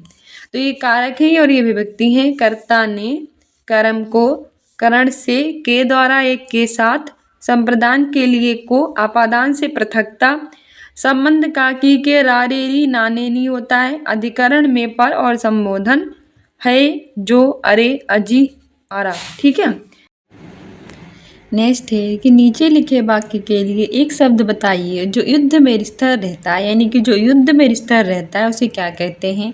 ऑप्शन ए है यशस्वी, ऑप्शन बी है सत्याग्रही, थर्ड है युधिष्ठिर, फोर्थ है अश्वारोह। तो सही आंसर हो जाएगा ऑप्शन सी युधिष्ठिर। जो युद्ध में स्थिर रहता है उसे हम युधिष्ठिर कहते हैं, मतलब जो युद्ध में स्थिर है उसे क्या कहते हैं? युधिष्ठिर। कई हमें दे भी रखे हैं कि जो युद्ध में स्थिर रहता है उसे कहते हैं युधिष्ठिर। जिसने यश प्राप्त किया हो उसे कहते हैं यशस्वी, मतलब जिसने यश को प्राप्त किया उसे क्या कहते हैं? यशस्वी। जो अश्व की सवारी करता हो तो उसे अश्वारोही, मतलब घोड़ा, जो अश्व की सवारी करता हो तो उसे अश्वारोही कहते हैं। जो सत्य के लिए आग्रह करता हो उसे सत्याग्रह कहते हैं। युद्ध में स्थिर रहने वाला युधिष्ठिर, यश प्राप्त करने वाला यशस्वी, अश्व की सवारी करने वाला अश्वारोही, सत्य के लिए आग्रह करने वाला सत्याग्रह।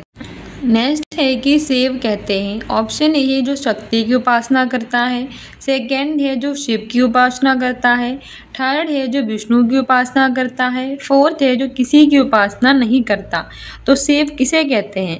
तो जो शिव की उपासना करता है उसे शिव कहते हैं। ठीक है, जो भगवान शिव की उपासना करते हैं उन्हें क्या कहते हैं?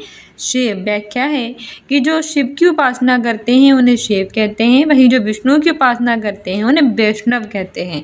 विष्णु की उपासना करने वाले वैष्णव, शिव की उपासना करने वाले शिव। नेक्स्ट है कि बाचाल कहते हैं। ऑप्शन ए है जो जल्दी चलता है, सेकेंड है जिसकी चाल ठीक ना हो, थर्ड है जो बहुत बोलता है, फोर्थ है कि जो चुप रहता हो।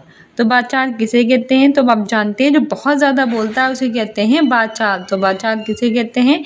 जो बहुत बोलता है उसे कहते हैं बाचाल। ठीक है, जो बहुत बोलता है उसे बाचाल कहते हैं। नेक्स्ट है कि श्याम धीरे धीरे चलता है। इसमें धीरे धीरे शब्द कौन सा है? फर्स्ट है क्रिया, सेकंड है क्रिया विशेषण, थर्ड है विशेषण, फोर्थ है कोई नहीं। धीरे धीरे चलता है तो इसमें जो धीरे धीरे शब्द है वो एक तरह का क्रिया विशेषण है। क्या है? क्रिया विशेषण। व्याख्या है कि श्याम धीरे धीरे चलता है। इस वाक्य में धीरे धीरे क्रिया विशेषण है। जो शब्द क्रिया के अर्थ में विशेषता को प्रकट करते हैं उन्हें हम क्रिया विशेषण कहते हैं। क्रिया विशेषण क्रिया के अर्थ की सीमा को मर्यादित करता है। क्रिया विशेषण क्या करता है? क्रिया के अर्थ की जो सीमा होता है उसको क्या करता है? मर्यादित। क्रिया क्या होती है? जिस पद से किसी व्यापार यानी कार्य का करना या फिर होना प्रकट हो तो उसे क्रिया कहते हैं। क्रिया होती है कोई ऐसा पद जिससे किसी कार्य का करना या होना हो तो उसे कहते हैं क्रिया। और विशेषण क्या होता है? जो संज्ञा और सर्वनाम की विशेषता बताए उसे कहते हैं विशेषण, और जिसकी विशेषता बताई जाए उसे कहते हैं विशेष। तो ये सब याद रखना कि जो हमारे क्रिया के अर्थ में विशेषता प्रकट करते हैं उन्हें क्रिया विशेषण, जिस कार्य का करना या होना प्रकट हो तो उसे क्रिया, जो संज्ञा सर्वनाम की विशेषता है उसे विशेषण, और जो विशेषता बताए उसे विशेष्य। नेक्स्ट है कि वर्तनी के अनुसार शुद्ध शब्द का चयन करें, तो इसमें ऑप्शन ए सही हो जाएगा। ठीक है, ये हमारा बिल्कुल शुद्ध शब्द है। आनुषंगिक शब्द वर्तनी की दृष्टि से शुद्ध है, बाकी सब गलत हैं। नेक्स्ट है कि हमें शुद्ध शब्द बताना है, तो इसमें से हमारा सी आंसर ऑप्शन बी हो जाएगा। अंत्याक्षरी, ये हमारा बिल्कुल सही शब्द है। कौन सा? अंत्याक्षरी। ये वर्तनी की दृष्टि से शुद्ध है, बाकी गलत है। नेक्स्ट हमें सुषमा सही बताना है, कैसे लिखा जाता है, तो सही आंसर ऑप्शन ए हो जाएगा, सुषमा। ठीक है, सुषमा शब्द वर्तनी की दृष्टि से बिल्कुल शुद्ध है, बाकी सब अशुद्ध हैं। नेक्स्ट है कि हमें इसमें प्रत्यय बताना है। प्रत्यय जो लास्ट में लगकर अर्थ को परिवर्तित कर देते हैं। घुमक्कड़ में कौन सा प्रत्यय है? फर्स्ट है ओड़ा, सेकेंड है अक्कड़, थर्ड है आग, फोर्थ है ऊ। तो घुम प्लस अक्कड़ बराबर घुमक्कड़, तो ऑप्शन बी सही हो जाएगा। ठीक है, अक्कड़, घुम प्लस अक्कड़ बराबर घुमक्कड़। व्याख्या भी है कि घुमक्कड़ शब्द में अक्कड़ प्रत्यय लगा हुआ है। अक्कड़ प्रत्यय पियक्कड़, बुझक्कड़, कुदक्कड़, घुमक्कड़ इन सब में है। वहीं आग प्रत्यय तैराक, उड़ाक, पैराक में लगा है। ऊ प्रत्यय खाऊ, चालू, लागू और बिकाऊ में है। वहीं ओड़ा प्रत्यय भगोड़ा, हसोड़ा, चटोरा और बटोरा में लगा हुआ है। नेक्स्ट है कि डिबिया में कौन सा प्रत्यय है? इया, आ, आई कि ई। तो डिबिया में जो है वो इया प्रत्यय लगा हुआ है। ऑप्शन ए सही हो जाएगा। डिबिया शब्द में इया प्रत्यय का प्रयोग है। इया से कई शब्द बने हैं, जैसे कि दुनिया, जड़िया, लखिया और गुनिया। वहीं आई प्रत्यय से बने हैं लिखाई, लड़ाई, चढ़ाई की पिटाई। ई प्रत्यय से बने हैं हंसी, बोली, धमकी, घुड़की। और आ से बने हैं चढ़ा, रखा, कटा और फोड़ा। नेक्स्ट है भिक्षुक में प्रत्यय है आ, उ, उक की अक। तो भिक्षुक में उक प्रत्यय लगा है। ऑप्शन सी सही हो जाएगा। ठीक है, भिक्षुक शब्द में उक प्रत्यय लगा है। उक से बने हैं भिक्षुक और भावुक। वहीं अक प्रत्यय से बने हैं चालक, लेखक, पालक और वाचक। आ प्रत्यय से बने हैं काम, भार, देव और सर्प। और उत प्रत्यय से लगे हैं तनु, बंधु और फ्रप, ये सब बने हैं। नेक्स्ट है कौन सा शब्द बादल का पर्यायवाची है? नीरद, नीरज, अम्बुज की अम्बू।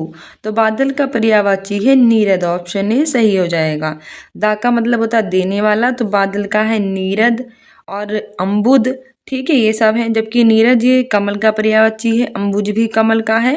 ठीक है, ये सब याद रखना। अम्बु ये पानी का है। व्याख्या है कि बादल शब्द का पर्यायवाची नीरद है। बादल के अन्य पर्यायवाची है मेघ, धर, अभ्र, जीमुत, बारीधर, पयोधि, जलधर, जलद, बालाधर, पयोधर तथा सारंग। जबकि नीरज का मतलब होता है अम्बुज, उत्थल, कुबले, इंदिवर, पग, नलिन, सरोद, अरविंद, सतपत्र, सरसिज, दलदल, सतदल, सरसीरु, राजीव, कंज, पंकज, पयोज, पुंडरिक, बारिश, सरोरु, जलज, कोकनद। ये सब किसके होते हैं? कमल के पर्यायवाची होते हैं। नेक्स्ट है कि इंद्रियों को जीतने वाले के लिए एक शब्द। दूरदर्शी, दत्तचित्र, कुशाग्र बुद्धि, जितेंद्री। तो जिसने इंद्रियों को जीत लिया हो उसे जितेंद्री कहते हैं। जिसकी बुद्धि बहुत ज़्यादा शार्प हो, तेज हो, उसे कुशाग्र बुद्धि कहते हैं। ठीक है, दूर की देखने वाला दूरदर्शी कहते हैं। व्याख्या है कि जिसने इंद्रियों को जीत लिया हो उसके लिए एक शब्द है जितेंद्री। दूर तक सोचने वालों के लिए दूरदर्शी। बहुत तेज बुद्धि वाला व्यक्ति कुशाग्र बुद्धि, जिसकी बुद्धि बहुत तेज हो उसे कुशाग्र बुद्धि। और जो किसी काम को चित्त लगा कर करता है उसे दत्त चित्र कहते हैं। क्या कहते हैं? दत्त चित्त। नेक्स्ट है आहा, आप आगे। इसमें आहा शब्द है संज्ञा, सर्वनाम, अव्यय के विशेषण।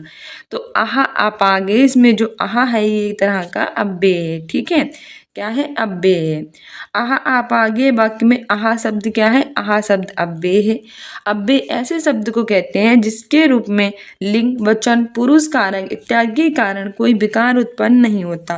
तो जिसके कारण कोई विकार उत्पन्न नहीं होता उसे कहते हैं अव्यय। संज्ञा क्या होते हैं? व्यभिकारी शब्द जिसे किसी विशेष वस्तु, भाव या जीव का नाम बोध होता है। सर्वनाम उसे कहते हैं जो पूर्वापर संबंध से किसी संज्ञा के बदले आता है। विशेषण जो है संज्ञा सर्वनाम की विशेषता बताता है, और जिसकी विशेषता बताई जाए उसे कहते हैं विशेष। ठीक है, नेक्स्ट है कि पुल्लिंग शब्द कौन सा है? नदी, पानी, इलायची, प्यास। तो पानी होता है तो पानी एक पुल्लिंग शब्द है, जबकि नदी होती है, प्यास बुझती है, इलायची होती है तो इलायची नदी और प्यास ये स्त्रीलिंग है, पानी एक पुल्लिंग शब्द है। ठीक है, पानी शब्द पुल्लिंग है, बाकी सब स्त्रीलिंग है। नेक्स्ट है कि पवन का संधि विच्छेद, तो पो प्लस अन बराबर पवन। ठीक है, ऑप्शन सी बिल्कुल सही हो जाएगा। पो प्लस अन पवन है, इसमें अयाद स्वर संधि है। यदि ए ओ के बाद कोई भिन्न स्वर आए तो ए और ए का आय, ओ का अब और ओ का आब हो जाता है। तो ने प्लस अन बराबर नेयन, ने प्लस अक बराबर नायक, श्रो प्लस अन बराबर श्रवण करेंगे। ठीक है, हमारा फर्स्ट क्वेश्चन है इसमें कि choose the option that is nearly the same in meaning. Ancient यानी एंसिएंट के नियरली शब्द बताना है जो सेम है। फर्स्ट है न्यू, सेकेंड है मिंट, थर्ड है एज्ड, फोर्थ है सेज। सी आंसर हो जाएगा ऑप्शन सी एज्ड। व्याख्या है the option nearly the same in meaning to aged is ancient, which means belonging to the very distinct past and no longer extends. Next है choose the option that is nearly the same in meaning. Plenty, first है lot, second है scarce, third है gift, fourth है bounce. से answer हो जाएगा option ए lot. ठीक है, नेक्स्ट है choose the word that can join the two given sentence.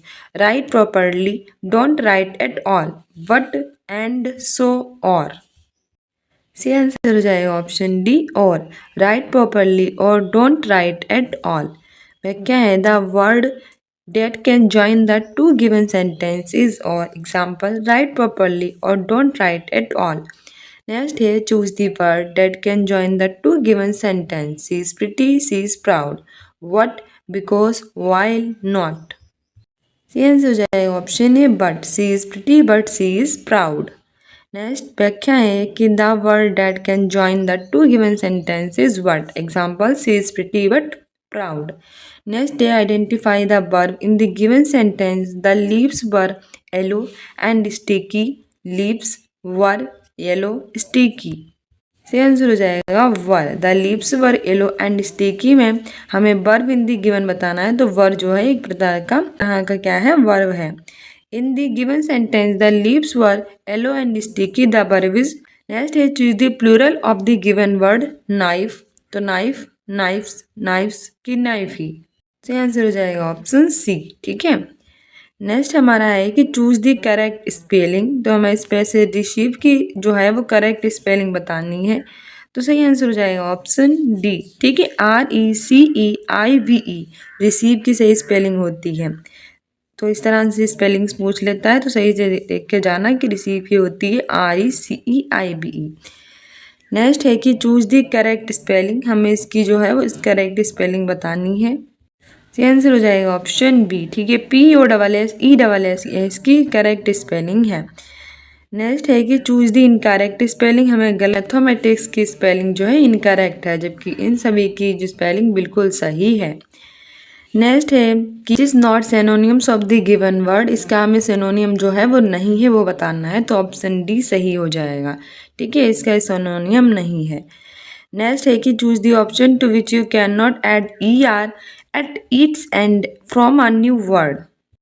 यानी हमें एक नया वर्ड बताना है जिसमें आप जो है वो ER its end from new word. C time. ठीक है, व्याख्या है कि choose the best option to complete the given sentence. There are not dash people है मच, मैनी, अ लॉट की सम। से आंसर हो जाएगा option B many. There are not many people here. ठीक है, there are not many people here. Next है choose the best option to complete the given sentence. You should dash your homework, make, do, work, give, तो you should do your homework. ठीक है, option B सही हो जाएगा, should do your homework. Next है कि choose the correct word order, यानी इसमें से हमें करेक्ट वर्ड ऑर्डर बताना है। आंसर हो जाएगा option D I lent him my pencil. ठीक है, ये बिल्कुल इसका करेक्ट ऑर्डर है। नेक्स्ट है choose the option to which you can add LY at the end to from a new word.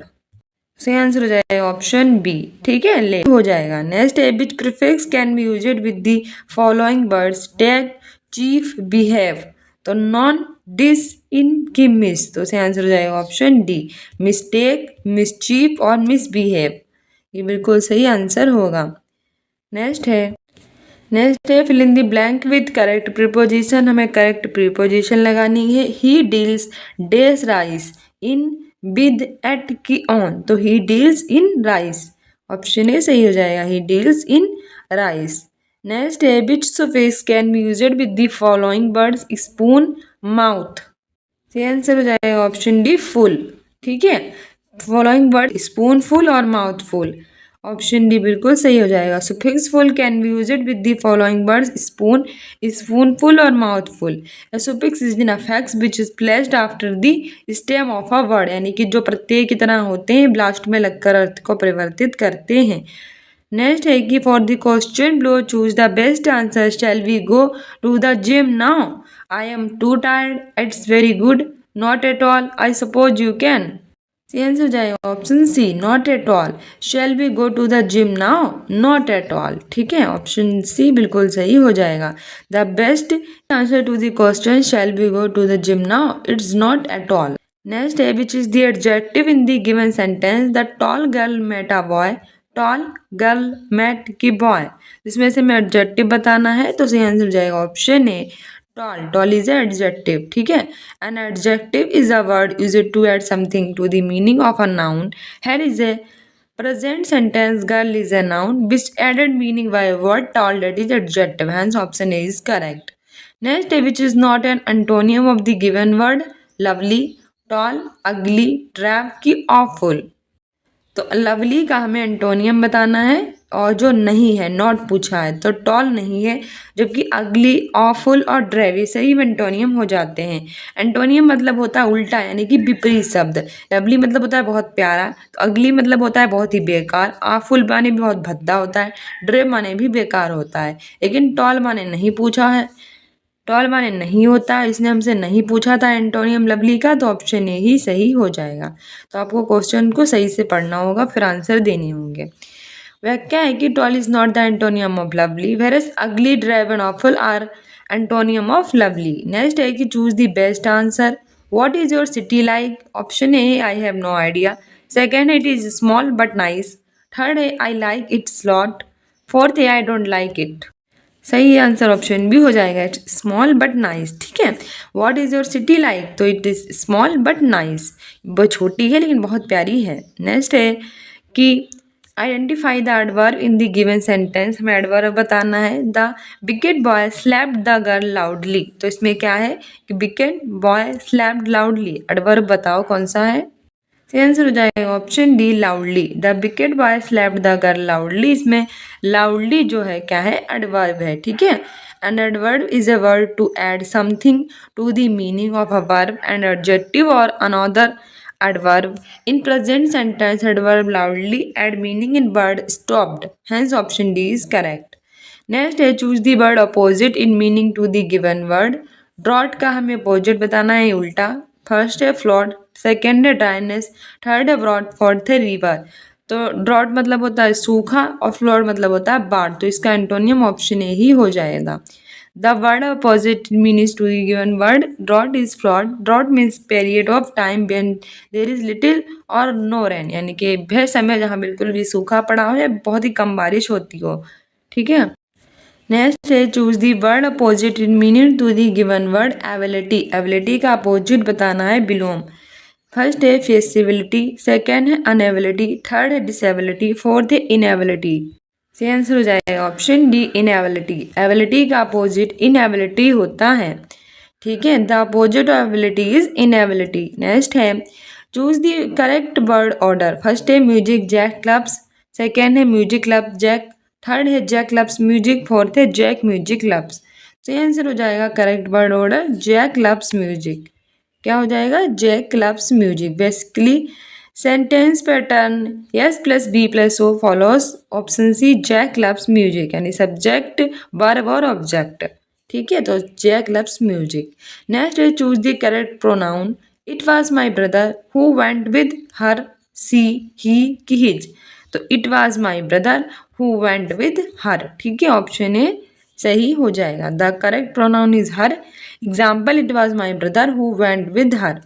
Next है कि What are words that spell the same backward called? Answer हो जाएगा option D. ठीक है, next है choose the plural of the given word में plural बताना है। बॉक्स, बॉक्सर, बॉक्सेस की बॉक्सेस का प्लूरल मतलब बहुवचन, तो ऑप्शन डी से हो जाएगा।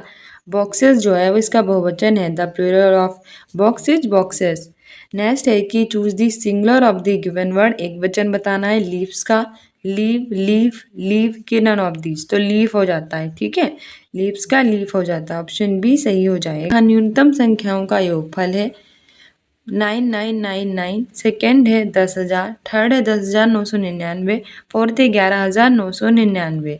तो अगर हम बात करें 4 अंकों वाली बृहत्तम और न्यूनतम संख्याओं के योगफल की, तो ऑप्शन सी सही हो जाएगा 10,999। कितना होता है? 10,999। व्याख्या भी है कि 4 अंकों वाली बृहत्तम यानी कि सबसे बड़ी संख्या है 9,999। 4 अंकों वाली न्यूनतम यानी सबसे छोटी संख्या है 1,000। अगर हम संख्याओं का अभिष्ट योगफल देखें तो 9,999 प्लस 1,000 बराबर 10,999। नेक्स्ट है कि शुरू में तापक्रम 18 डिग्री सेल्सियस बढ़ता है, फिर 23 डिग्री सेल्सियस घटता है। यदि प्रारंभिक तापक्रम 27 डिग्री सेल्सियस है तो हमें अंतिम तापक्रम क्या होगा? फर्स्ट है 22 डिग्री सेल्सियस, सेकेंड है 23 डिग्री सेल्सियस, थर्ड है 24 डिग्री सेल्सियस, फोर्थ है 25 डिग्री सेल्सियस। सही आंसर हो जाएगा ऑप्शन सी 24 डिग्री सेल्सियस। ठीक है, जो प्रारंभिक तापक्रम है वो 27 डिग्री सेल्सियस है। शुरू में तापक्रम में 28 डिग्री सेल्सियस की वृद्धि होती है, फिर 23 डिग्री सेल्सियस की कमी होती है और अंतिम तापक्रम 27 degree Celsius plus 18 degree Celsius minus 23 degree Celsius बराबर कितना हो जाता है? 22 डिग्री सेल्सियस। नेक्स्ट है कि मान निकालिए, तो हमें इसका मान निकालना है। ऑप्शन ए है -360, ऑप्शन बी है 360, ऑप्शन सी है -720, ऑप्शन डी है 720। सही आंसर हो जाएगा ऑप्शन सी -720। जब हम इनको सॉल्व करेंगे तो इसको सॉल्व करने पर इस तरह से जो हमारा सॉल्व करने के बाद -720 आ जाएगा। नेक्स्ट है कि 8 के ग्रा 350 ग्राम से 3 के ग्रा 178 ग्राम को घटाइए। ऑप्शन ए है 5 के ग्रा 172 ग्राम, सेकेंड है 4 के ग्रा 272 ग्राम, थर्ड है 4 के ग्रा 172 ग्राम, फोर्थ है 4 के ग्रा 472 ग्राम। तो अगर हम 8 के ग्रा 350 ग्राम से 3 के ग्रा 178 ग्राम को घटाएंगे तो सही आंसर ऑप्शन सी हो जाएगा 4 के ग्रा 172 ग्राम। ठीक है, अभिष्ट मान इस तरह से हमें दे रखा है और इस तरह से करने पर हमारा आंसर आ जाएगा। नेक्स्ट है कि 3.5 सेमी व्यास वाले वृत्त की परिधि है। फर्स्ट है 11.3 सेमी, सेकेंड है 11 सेंटीमीटर, थर्ड है 10.1 सेंटीमीटर, फोर्थ है 9.6 सेंटीमीटर। सही आंसर हो जाएगा ऑप्शन बी 11 सेंटीमीटर। 3.5 सेंटीमीटर व्यास वाले वृत्त की परिधि 11 सेंटीमीटर है। ठीक है, डी सेंटीमीटर व्यास वाले वृत्त की परिधि है। 3.5 सेंटीमीटर व्यास वाले वृत्त की परिधि है और इस तरह से हमारा आंसर आ जाएगा। नेक्स्ट है कि संक्रिया 9 + 7 भाग 4 गुणे 5 बराबर वॉट। तो सही आंसर हो जाएगा ऑप्शन सी 20। कितना हो जाएगा? 20 हो जाएगा। इस तरह से इसको सॉल्व करेंगे और इसको सॉल्व करने पर हमें हमारा आंसर 20 मिल जाएगा। नेक्स्ट है कि भिन्न को आरोही क्रम में सजाने का विन्यास है, यानी इसको हमें आरोही क्रम में सजाना है और आरोही क्रम में सजाने पर हमारा सही आंसर ऑप्शन सी हो जाएगा 3/8, 5/9, 2/3 और 5/6। ठीक है, आरोही क्रम में सजाने पर इस तरह से हमारा आंसर आ जाएगा। तो 3/8 का दशमलव मान इस तरह से 0.375 दे रखा है। 5/6 का दशमलव मान, 2/3 का दशमलव मान, 5/9 का दशमलव मान और इस तरह से जिस भिन्न का दशमलव मान अधिक होगा वे भिन्न बड़ी होगी और जिसका दशमलव मान कम होगा वे भिन्न छोटी होगी। तो इस तरह से और हमारा आंसर आ जाएगा। नेक्स्ट है कि मॉर्टिन के पास कुछ मार्बल हैं, उनमें से उसने 14 खो दिए, फिर उसके पास 6 रह गए। आरंभ में उसके पास कितने मार्बल थे? ऑप्शन ए है 8, ऑप्शन बी है 20, ऑप्शन सी है 84, ऑप्शन डी है कोई नहीं। तो सही आंसर हो जाएगा 20। उसके पास कितने मार्बल थे? 20, यानी कि 20 मार्बल थे। तो मार्टिन के पास कुल मार्बल कितने थे? एक्स। प्रश्नानुसार x माइनस 14 बराबर 6, तो x बराबर 6 प्लस 14 बराबर कितने हो जाएंगे? 20 हो जाएंगे। नेक्स्ट है सरल कीजिए, यानी कि हमें इसको सरल करना है और जब इसको हम सरल करेंगे तो हमारा सही आंसर हो जाएगा ऑप्शन बी 1 सही 2/9। कितना हो जाएगा? 1 सही 2/9। ठीक है, इस तरह से हम इसको सॉल्व करेंगे और सॉल्व करने पर हमें हमारा आंसर मिल जाएगा। नेक्स्ट हमारा है ये वाला क्वेश्चन और इसको सॉल्व करने पर ऑप्शन ए सही हो जाएगा 2.366। ठीक है, कितना हो जाएगा? 2.366 हमारा आंसर आ जाएगा। इस तरह से इसको सॉल्व करेंगे। नेक्स्ट हमारा है कि हमें इसका मान बताना है। ऑप्शन ए है 4, ऑप्शन बी है 8, ऑप्शन सी है 16, ऑप्शन डी है 32। तो सही आंसर हो जाएगा 4। इसका मान कितना होगा? 4, यानी कि 4 होगा इसका मान। ठीक है, करने पर 4 आ जाएगा। नेक्स्ट हमारा घनमूल बताना है, तो इसका होगा -0.2। ठीक है, ऑप्शन बी सही हो जाएगा। इसका घनमूल हम बताने पर हमारा जो होगा 0.2 हो जाएगा माइनस। ठीक है, नेक्स्ट है कि 496 योग 318 का निकटतम सैकड़ा में मान है। ऑप्शन ए है 814, ऑप्शन बी है 800, थर्ड है 178, फोर्थ है 700। सही आंसर हो जाएगा ऑप्शन बी 800। ठीक है, ये हमारा 496 योग 318 का निकटतम सैकड़ा में मान 800 है। कितना होगा निकटतम मान? 800 होगा। ठीक है, हमारी व्याख्या है कि कह रही है कि 496 और 318 का योग कितना होगा? 814 और सैकड़ा में निकटतम मान होगा 800। नेक्स्ट है कि हमें इसको सॉल्व करना है, तो सही आंसर ऑप्शन सी हो जाएगा 3 सही 6/7। इसको सॉल्व करने पर 3 सही 6/7 होगा। ठीक है, इस तरह से हम इसको सॉल्व करेंगे। नेक्स्ट हमें वाला क्वेश्चन बताना है, उसको सॉल्व करने पर सही आंसर ऑप्शन डी हो जाएगा 3। ठीक है, जब हम इसको इस तरह से सॉल्व करेंगे तो हमें कितना आंसर मिल जाएगा? हमें आंसर 3 मिल जाएगा। नेक्स्ट है कि एक आयतकार टंकी की लंबाई बराबर 6 मीटर, चौड़ाई बराबर 2.4 मीटर तथा गहराई 1 मीटर है, तो आधा भरा हुआ टंकी से जल का आयतन होगा 6 मीटर, 6.4 मीटर, 6.8 मीटर, 7.2 मीटर। तो जब इसको सॉल्व करेंगे तो सही आंसर ऑप्शन डी हो जाएगा 7.2 मीटर। ठीक है, ऑप्शन डी बिल्कुल सही हो जाएगा। टंकी की क्षमता बराबर टंकी का आयतन और लंबाई गुणे चौड़ाई गुणे ऊंचाई 6 गुणे 2.4 गुणे 1 बराबर 4.4 मीटर। क्योंकि टंकी आधी भरी है तो इस तरह से हमारा ऑप्शन हो जाएगा 7.2 मीटर। नेक्स्ट है कि दो समांतर रेखाओं के बीच की दूरी ऑप्शन ए है घटती है, सेकेंड है बढ़ती है, थर्ड है बराबर रहती है, फोर्थ है घट या बढ़ सकती है। तो दो समांतर रेखाओं के बीच की दूरी जो है वो बराबर रहती है। ऑप्शन सी सही हो जाएगा। कैसी रहती है? बराबर रहती है। किन्हीं दो समांतर रेखाओं के बीच की दूरी सदैव समान रहती है, ना तो वे घटती है और ना ही बढ़ती है। ठीक है, नेक्स्ट है 270 डिग्री माप का कोण एक उदाहरण है। फर्स्ट है न्यून कोण का, सेकेंड है अधिक कोण का, थर्ड है समकोण का, फोर्थ है प्रतिवर्ती कोण का।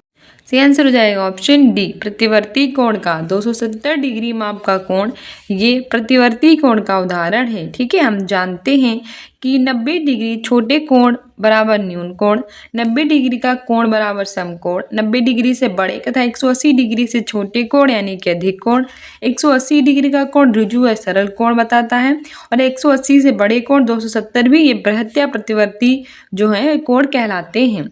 तो 90 डिग्री से जितने भी होंगे छोटे कोण वो न्यून कोण कहलाएंगे। 90 डिग्री का कोण समकोण कहलाता है, कई बार पूछा गया है ये। 90 डिग्री से बड़े या 180 डिग्री से छोटे अधिक कोण होते हैं। 180 डिग्री का कोण ऋजु या सरल कोण होता है और 180 डिग्री से बड़े कोण 270 डिग्री तक ये बृहत या प्रतिवर्ती कोण होते हैं। ठीक है, नेक्स्ट है कि 108 और 144 का लासा होगा 3888 432 648 की 216।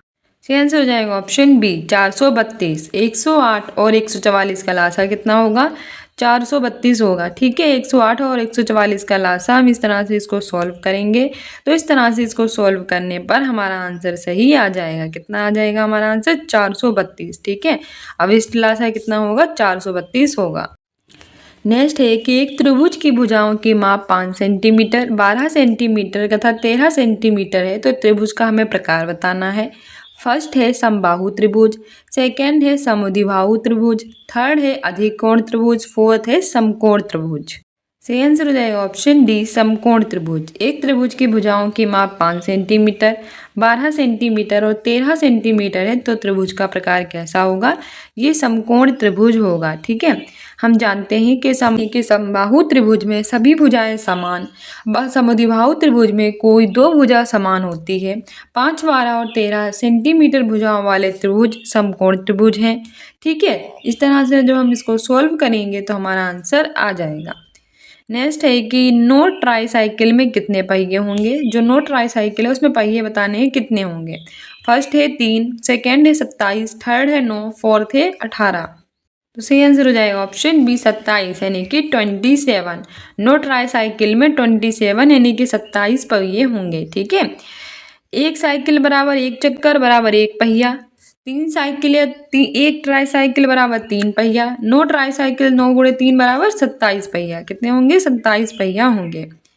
नेक्स्ट है कि 10 सही 1/2 मीटर लंबी रस्सी से 4 सही 5/8 मीटर काटा गया, शेष रस्सी की लंबाई है। फर्स्ट है 5 सही 3/8 मीटर, सेकेंड है 5 सही 1/8 मीटर, थर्ड है 5 सही 7/8 मीटर, फोर्थ है 5 सही 1/4 मीटर। सही आंसर हो जाएगा ऑप्शन सी 5 सही 7/8 मीटर। ठीक है, 10 सही 1/2 मीटर लंबी रस्सी से 4 सही 5/8 मीटर अगर काटा गया तो शेष रस्सी की लंबाई 5 सही 7/8 मीटर होगी। प्रश्नानुसार शेष रस्सी 10 सही 1/2 माइनस 4 सही 5/8 है। 21/2 माइनस 37/8 बराबर 84 माइनस 37/8, 47/8 बराबर 5 सही 7/8 मीटर होगी। नेक्स्ट है माना ज्ञात कीजिए, तो इसको हमें जब सॉल्व करेंगे तो सही आंसर हो जाएगा ऑप्शन सी 10.33। ठीक है, कितने हो गया? हमारा ऑप्शन सी सही हो जाएगा। और जब हम इसको सॉल्व करेंगे इस तरह से तो हमारा आंसर आ जाएगा 10.33। नेक्स्ट है कि 999 तथा 3000 के बीच 4 अंकों वाली कितनी संख्याएं हैं? ऑप्शन ए है 2001, सेकेंड है 2000, थर्ड है 1999, फोर्थ है 1998। तो 999 तथा 3000 के बीच 4 अंकों वाली संख्याएं पूछा है तो 2000 होंगी। कितनी होंगी?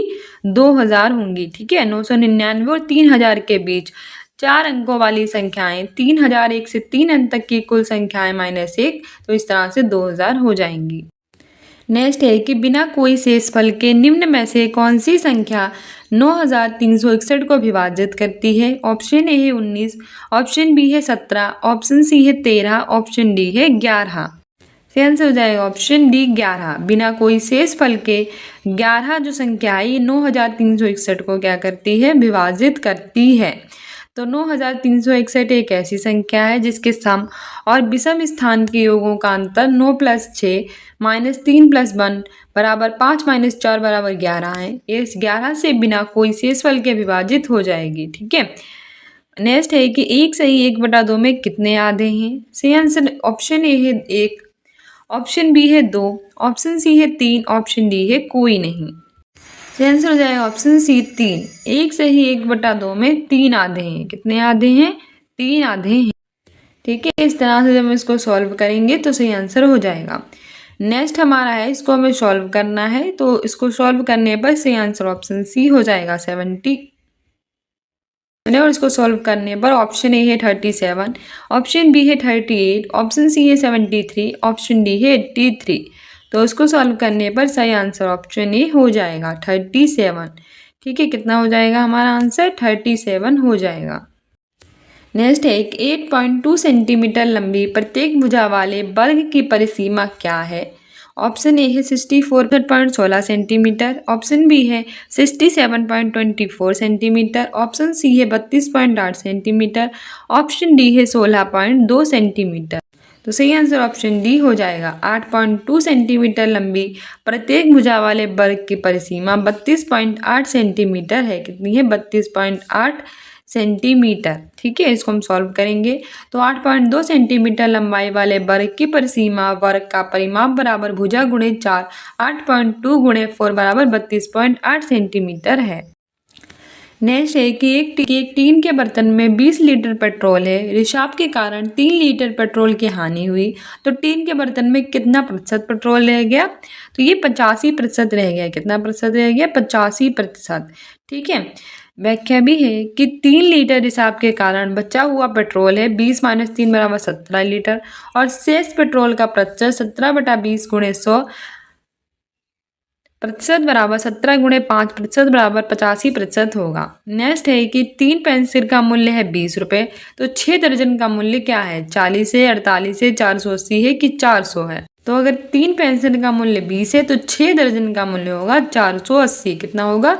480, क्योंकि 3 पेंसिल का मूल्य है 20 रुपये, एक पेंसिल का मूल्य है 20/3, 6 दर्जन या 72 पेंसिल का मूल्य है 72 गुणे 20/3 बराबर 480 है। इसमें फर्स्ट क्वेश्चन है कि लवण जो जल का अवशोषण करता है कहलाता है। फर्स्ट है हाइग्रोस्कोपिक लवण, सेकेंड है एनहाइड्रस लवण, थर्ड है हाइड्रोफिलिक लवण, फोर्थ है हाइड्रोफोबिक लवण। तो एक ऐसा लवण जो जल का अवशोषण करता है तो यह हाइग्रोस्कोपिक लवण कहलाता है। ऑप्शन ए सही हो जाएगा। क्या कहलाता है? हाइग्रोस्कोपिक लवण।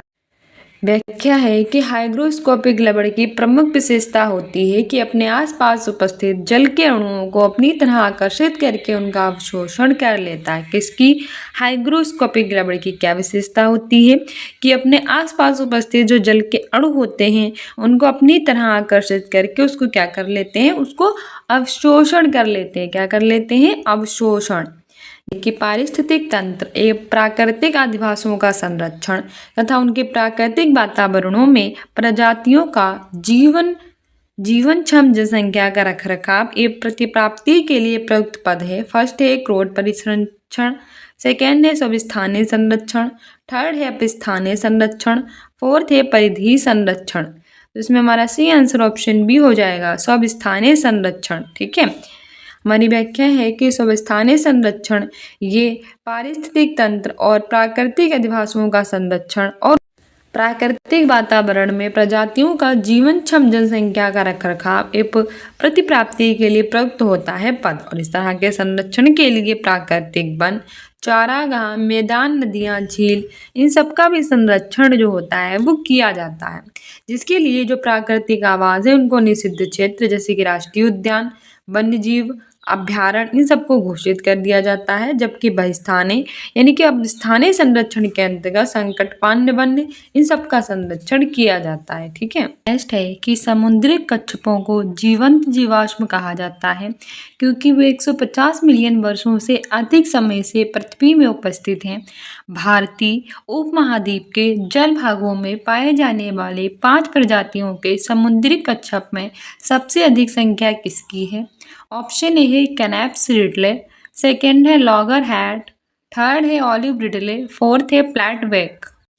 सही आंसर हो जाएगा ऑप्शन सी, ऑलिव रिडले। ठीक है। व्याख्या भी है कि भारतीय उपमहाद्वीप के जल भागों में पाए जाने वाले 5 प्रजातियों के समुद्री कच्छप सी टर्टल में सबसे अधिक संख्या ऑलिव रिडले प्रजाति की है।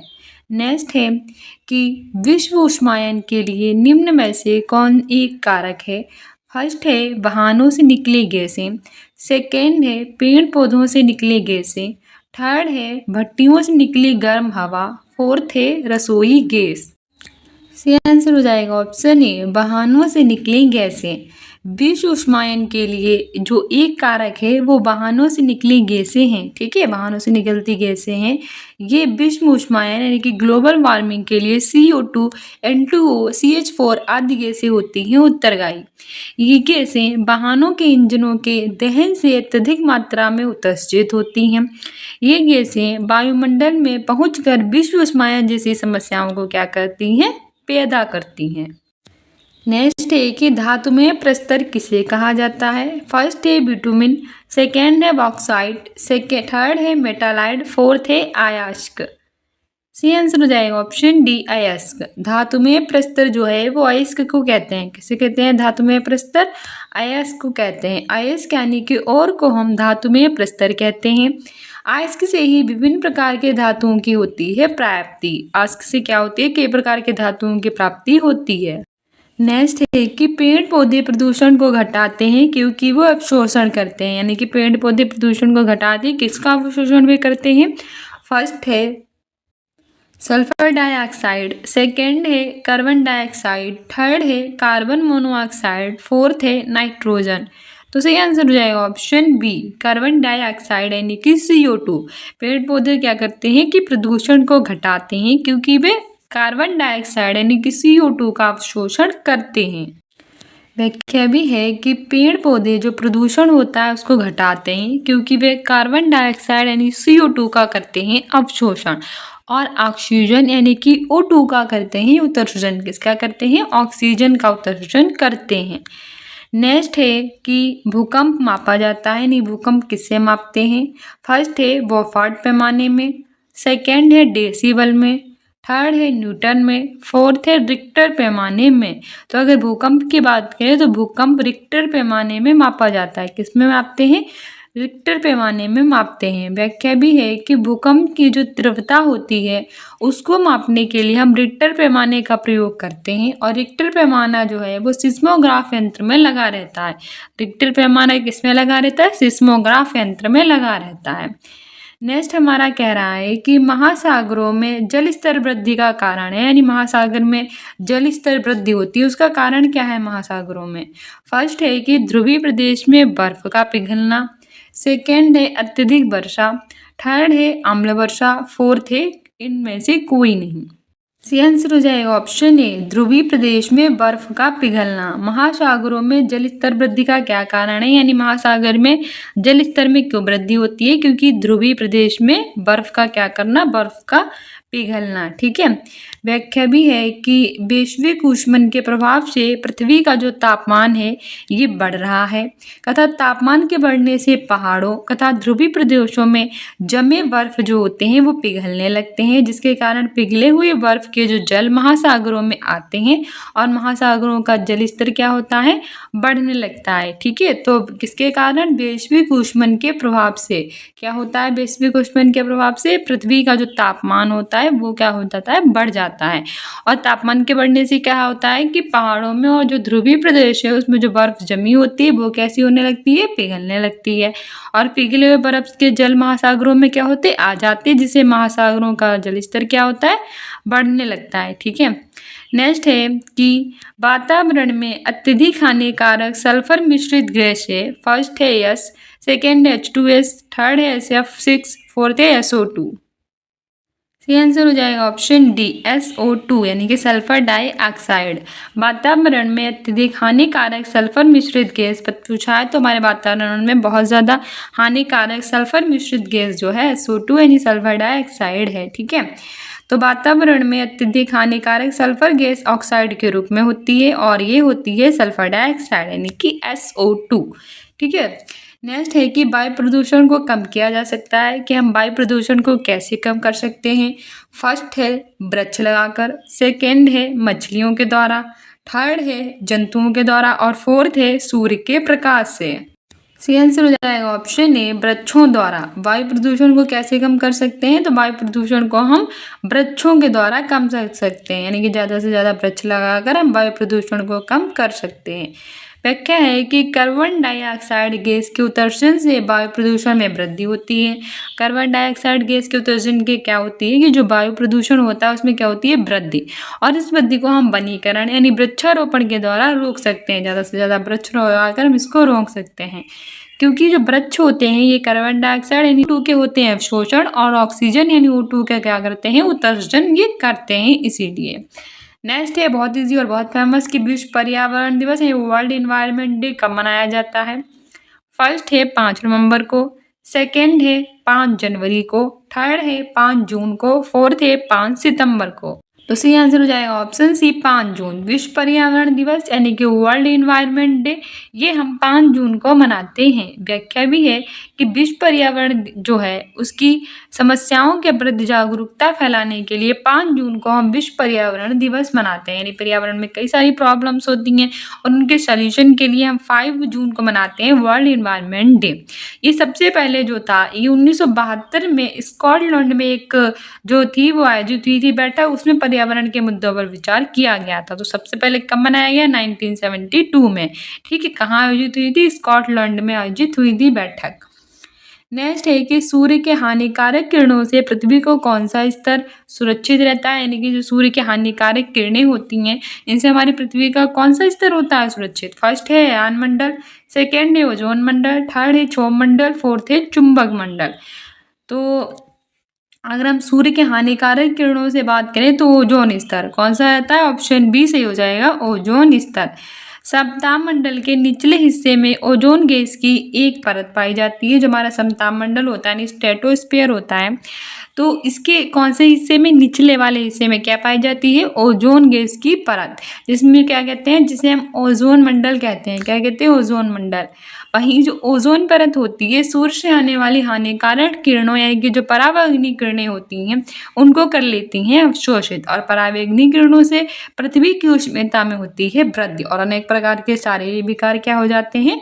कई प्रकार के शारीरिक विकार जो हैं वो उत्पन्न होने लगते हैं।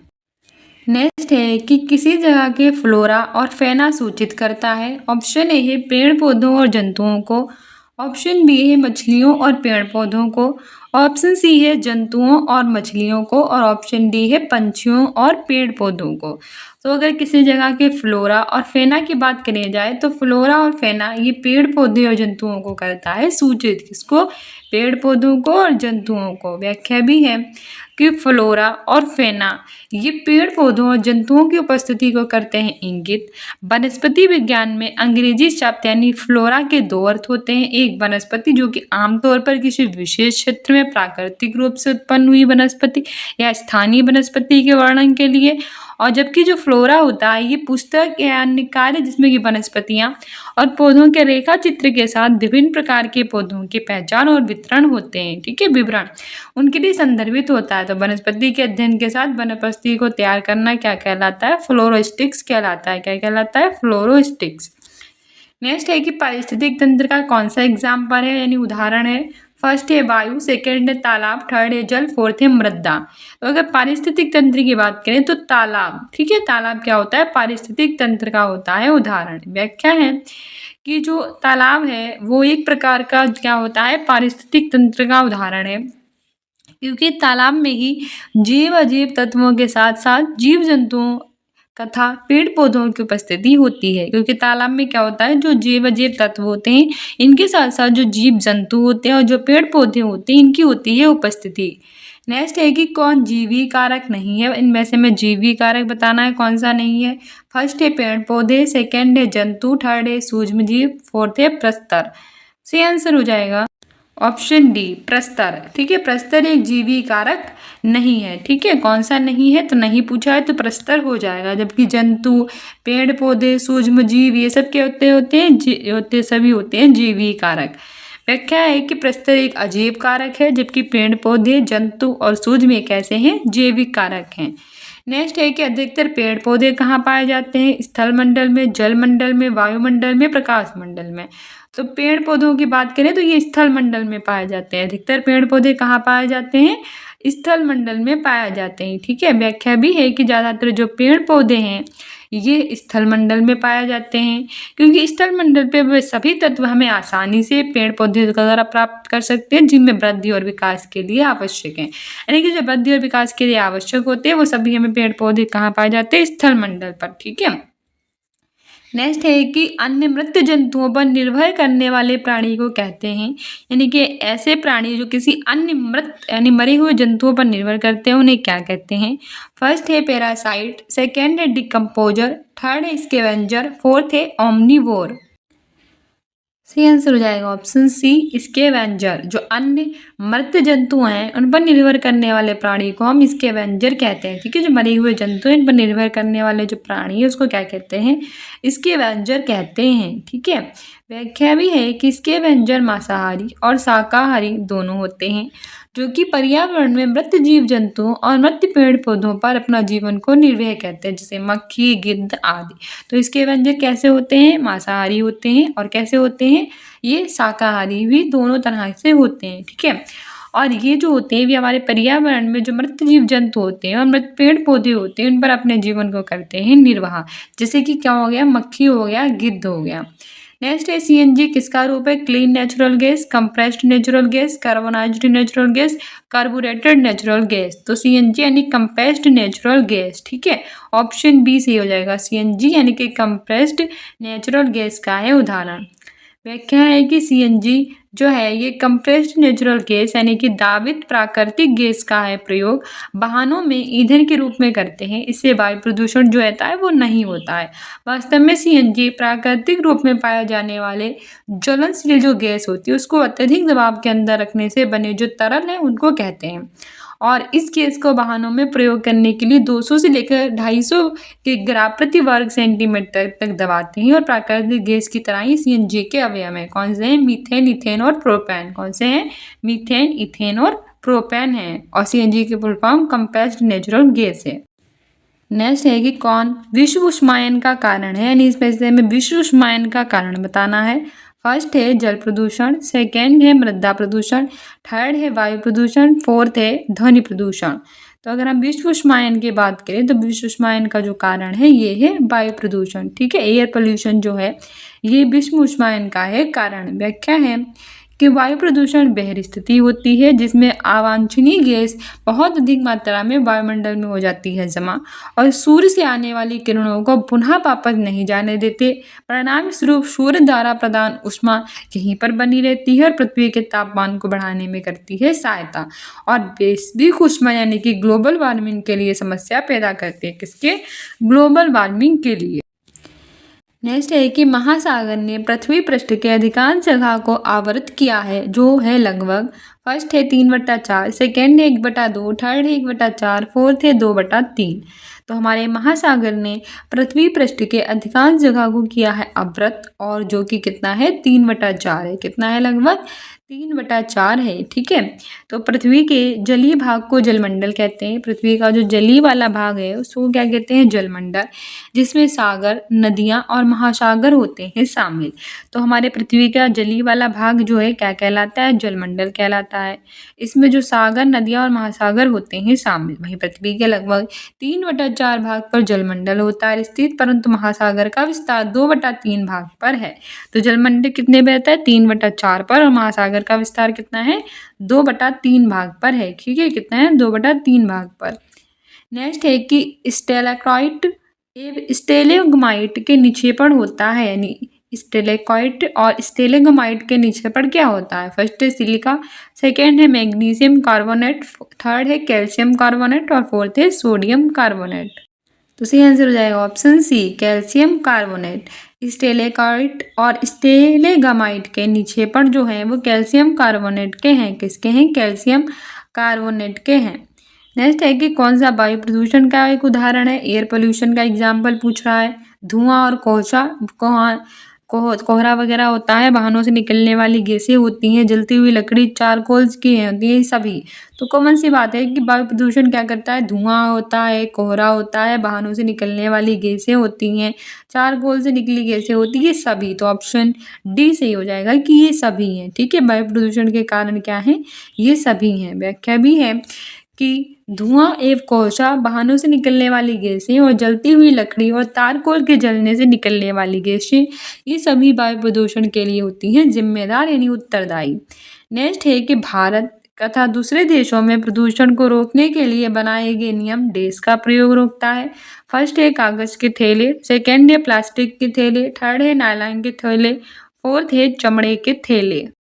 सही आंसर हो जाएगा ऑप्शन बी, प्लास्टिक के थैले, ठीक है। भारत और दूसरे देशों में प्रदूषण को रोकने के लिए बनाए गए नियम का प्रयोग क्या रोकता है? कौन? प्लास्टिक के थैले। व्याख्या भी है कि प्रदूषण को रोकने के साथ साथ हमें अन्य देशों में भी जो पॉलीथीन होती है उस पर प्रयोग पर रोक लगा दी गई है। यानी कि प्रदूषण को रोकने के लिए क्या करेंगे? भारत और बाकी देश भी क्या करेंगे? प्रदूषण के साथ साथ पॉलीथीन का प्रयोग जो है उस पर रोक लगा दी गई। इससे क्या होगा कि पॉलीथीन को ना तो आसानी से नष्ट की जा सकती है और ना ही पुनः चक्रण में पाना आसान होता है। यानी कि जो होती है पॉलीथीन काफ़ी नुकसानदायक होती है, ना तो हम उसे नष्ट कर सकते हैं ना तो फिर यूज़ कर सकते हैं, इसलिए उसके प्रयोग को हमें बंद कर देना चाहिए। इसके लिए काफ़ी नियम भी आए हैं पर फिर भी लोग इसका यूज करते हैं। नेक्स्ट है कि हवा में उपस्थित ऑक्सीजन का प्रतिशत है लगभग, यानी कि हमारे हवा में कितने प्रतिशत ऑक्सीजन है। फर्स्ट है 44%, सेकेंड है 23%, थर्ड है 40%, फोर्थ है 21%। तो सही आंसर हो जाएगा 21%। हमारे हवा में यानी कि एयर में ऑक्सीजन की बात करें तो इसका प्रतिशत होता है 21%, 21%। व्याख्या है कि हमारे वायुमंडल में अनेक कई प्रकार के यानी कई प्रकार की गैसों का होता है मिश्रण, जिसमें नाइट्रोजन होती है 78%, ऑक्सीजन 21%, कार्बन डाइऑक्साइड CO2 लगभग 0.03%, शेष होती है 0.97%। तो वायुमंडल में कितने प्रकार की होती है? कई प्रकार की गैसों का होता है मिश्रण, जिसमें नाइट्रोजन 78%, ऑक्सीजन 21%, कार्बन डाइऑक्साइड 0.03% और शेष मतलब बाकी 0.97 होती हैं शामिल। नेक्स्ट है परम तापमान पैमाना कौन सा है? सेल्सियस, फ़ारेनहाइट, केल्विन की ये सभी। तो सही आंसर हो जाएगा केल्विन। परम तापमान पैमाना केल्विन है। कौन सा है?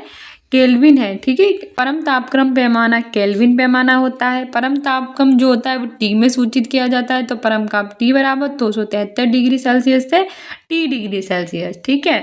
नेक्स्ट है कि प्रकाश संश्लेषण संपादित होता है सभी पौधों द्वारा, सभी जंतुओं और पौधों द्वारा, हरे पौधों द्वारा कि वायरसों द्वारा। तो अगर हम बात करें प्रकाश संश्लेषण के संपादित होने की, तो सभी हरे पौधों द्वारा होता है। कैसा होता है? सभी हरे पौधों द्वारा होता है। व्याख्या भी है कि सजीव कोशिकाओं के द्वारा प्रकाशीय ऊर्जा को रासायनिक ऊर्जा में परिवर्तित करने की क्रिया को प्रकाश संश्लेषण कहते हैं। प्रकाश संश्लेषण जो होती है वो वह प्रोसेस होती है जिसमें पौधे अपने हरे रंग वाले अंगों जैसे कि पत्ते द्वारा सूर्य के प्रकाश की उपस्थिति में वायु से कार्बन डाइऑक्साइड और भूमि से जल लेकर जटिल कार्बनिक पदार्थ जैसे कार्बोहाइड्रेट का निर्माण करते हैं और ऑक्सीजन को क्या करते हैं? ये ऑक्सीजन को बाहर निकालते हैं। नेक्स्ट है कौन सी अंतर्राष्ट्रीय संस्था पूरे विश्व में पर्यावरण सुरक्षा की करती है देखभाल?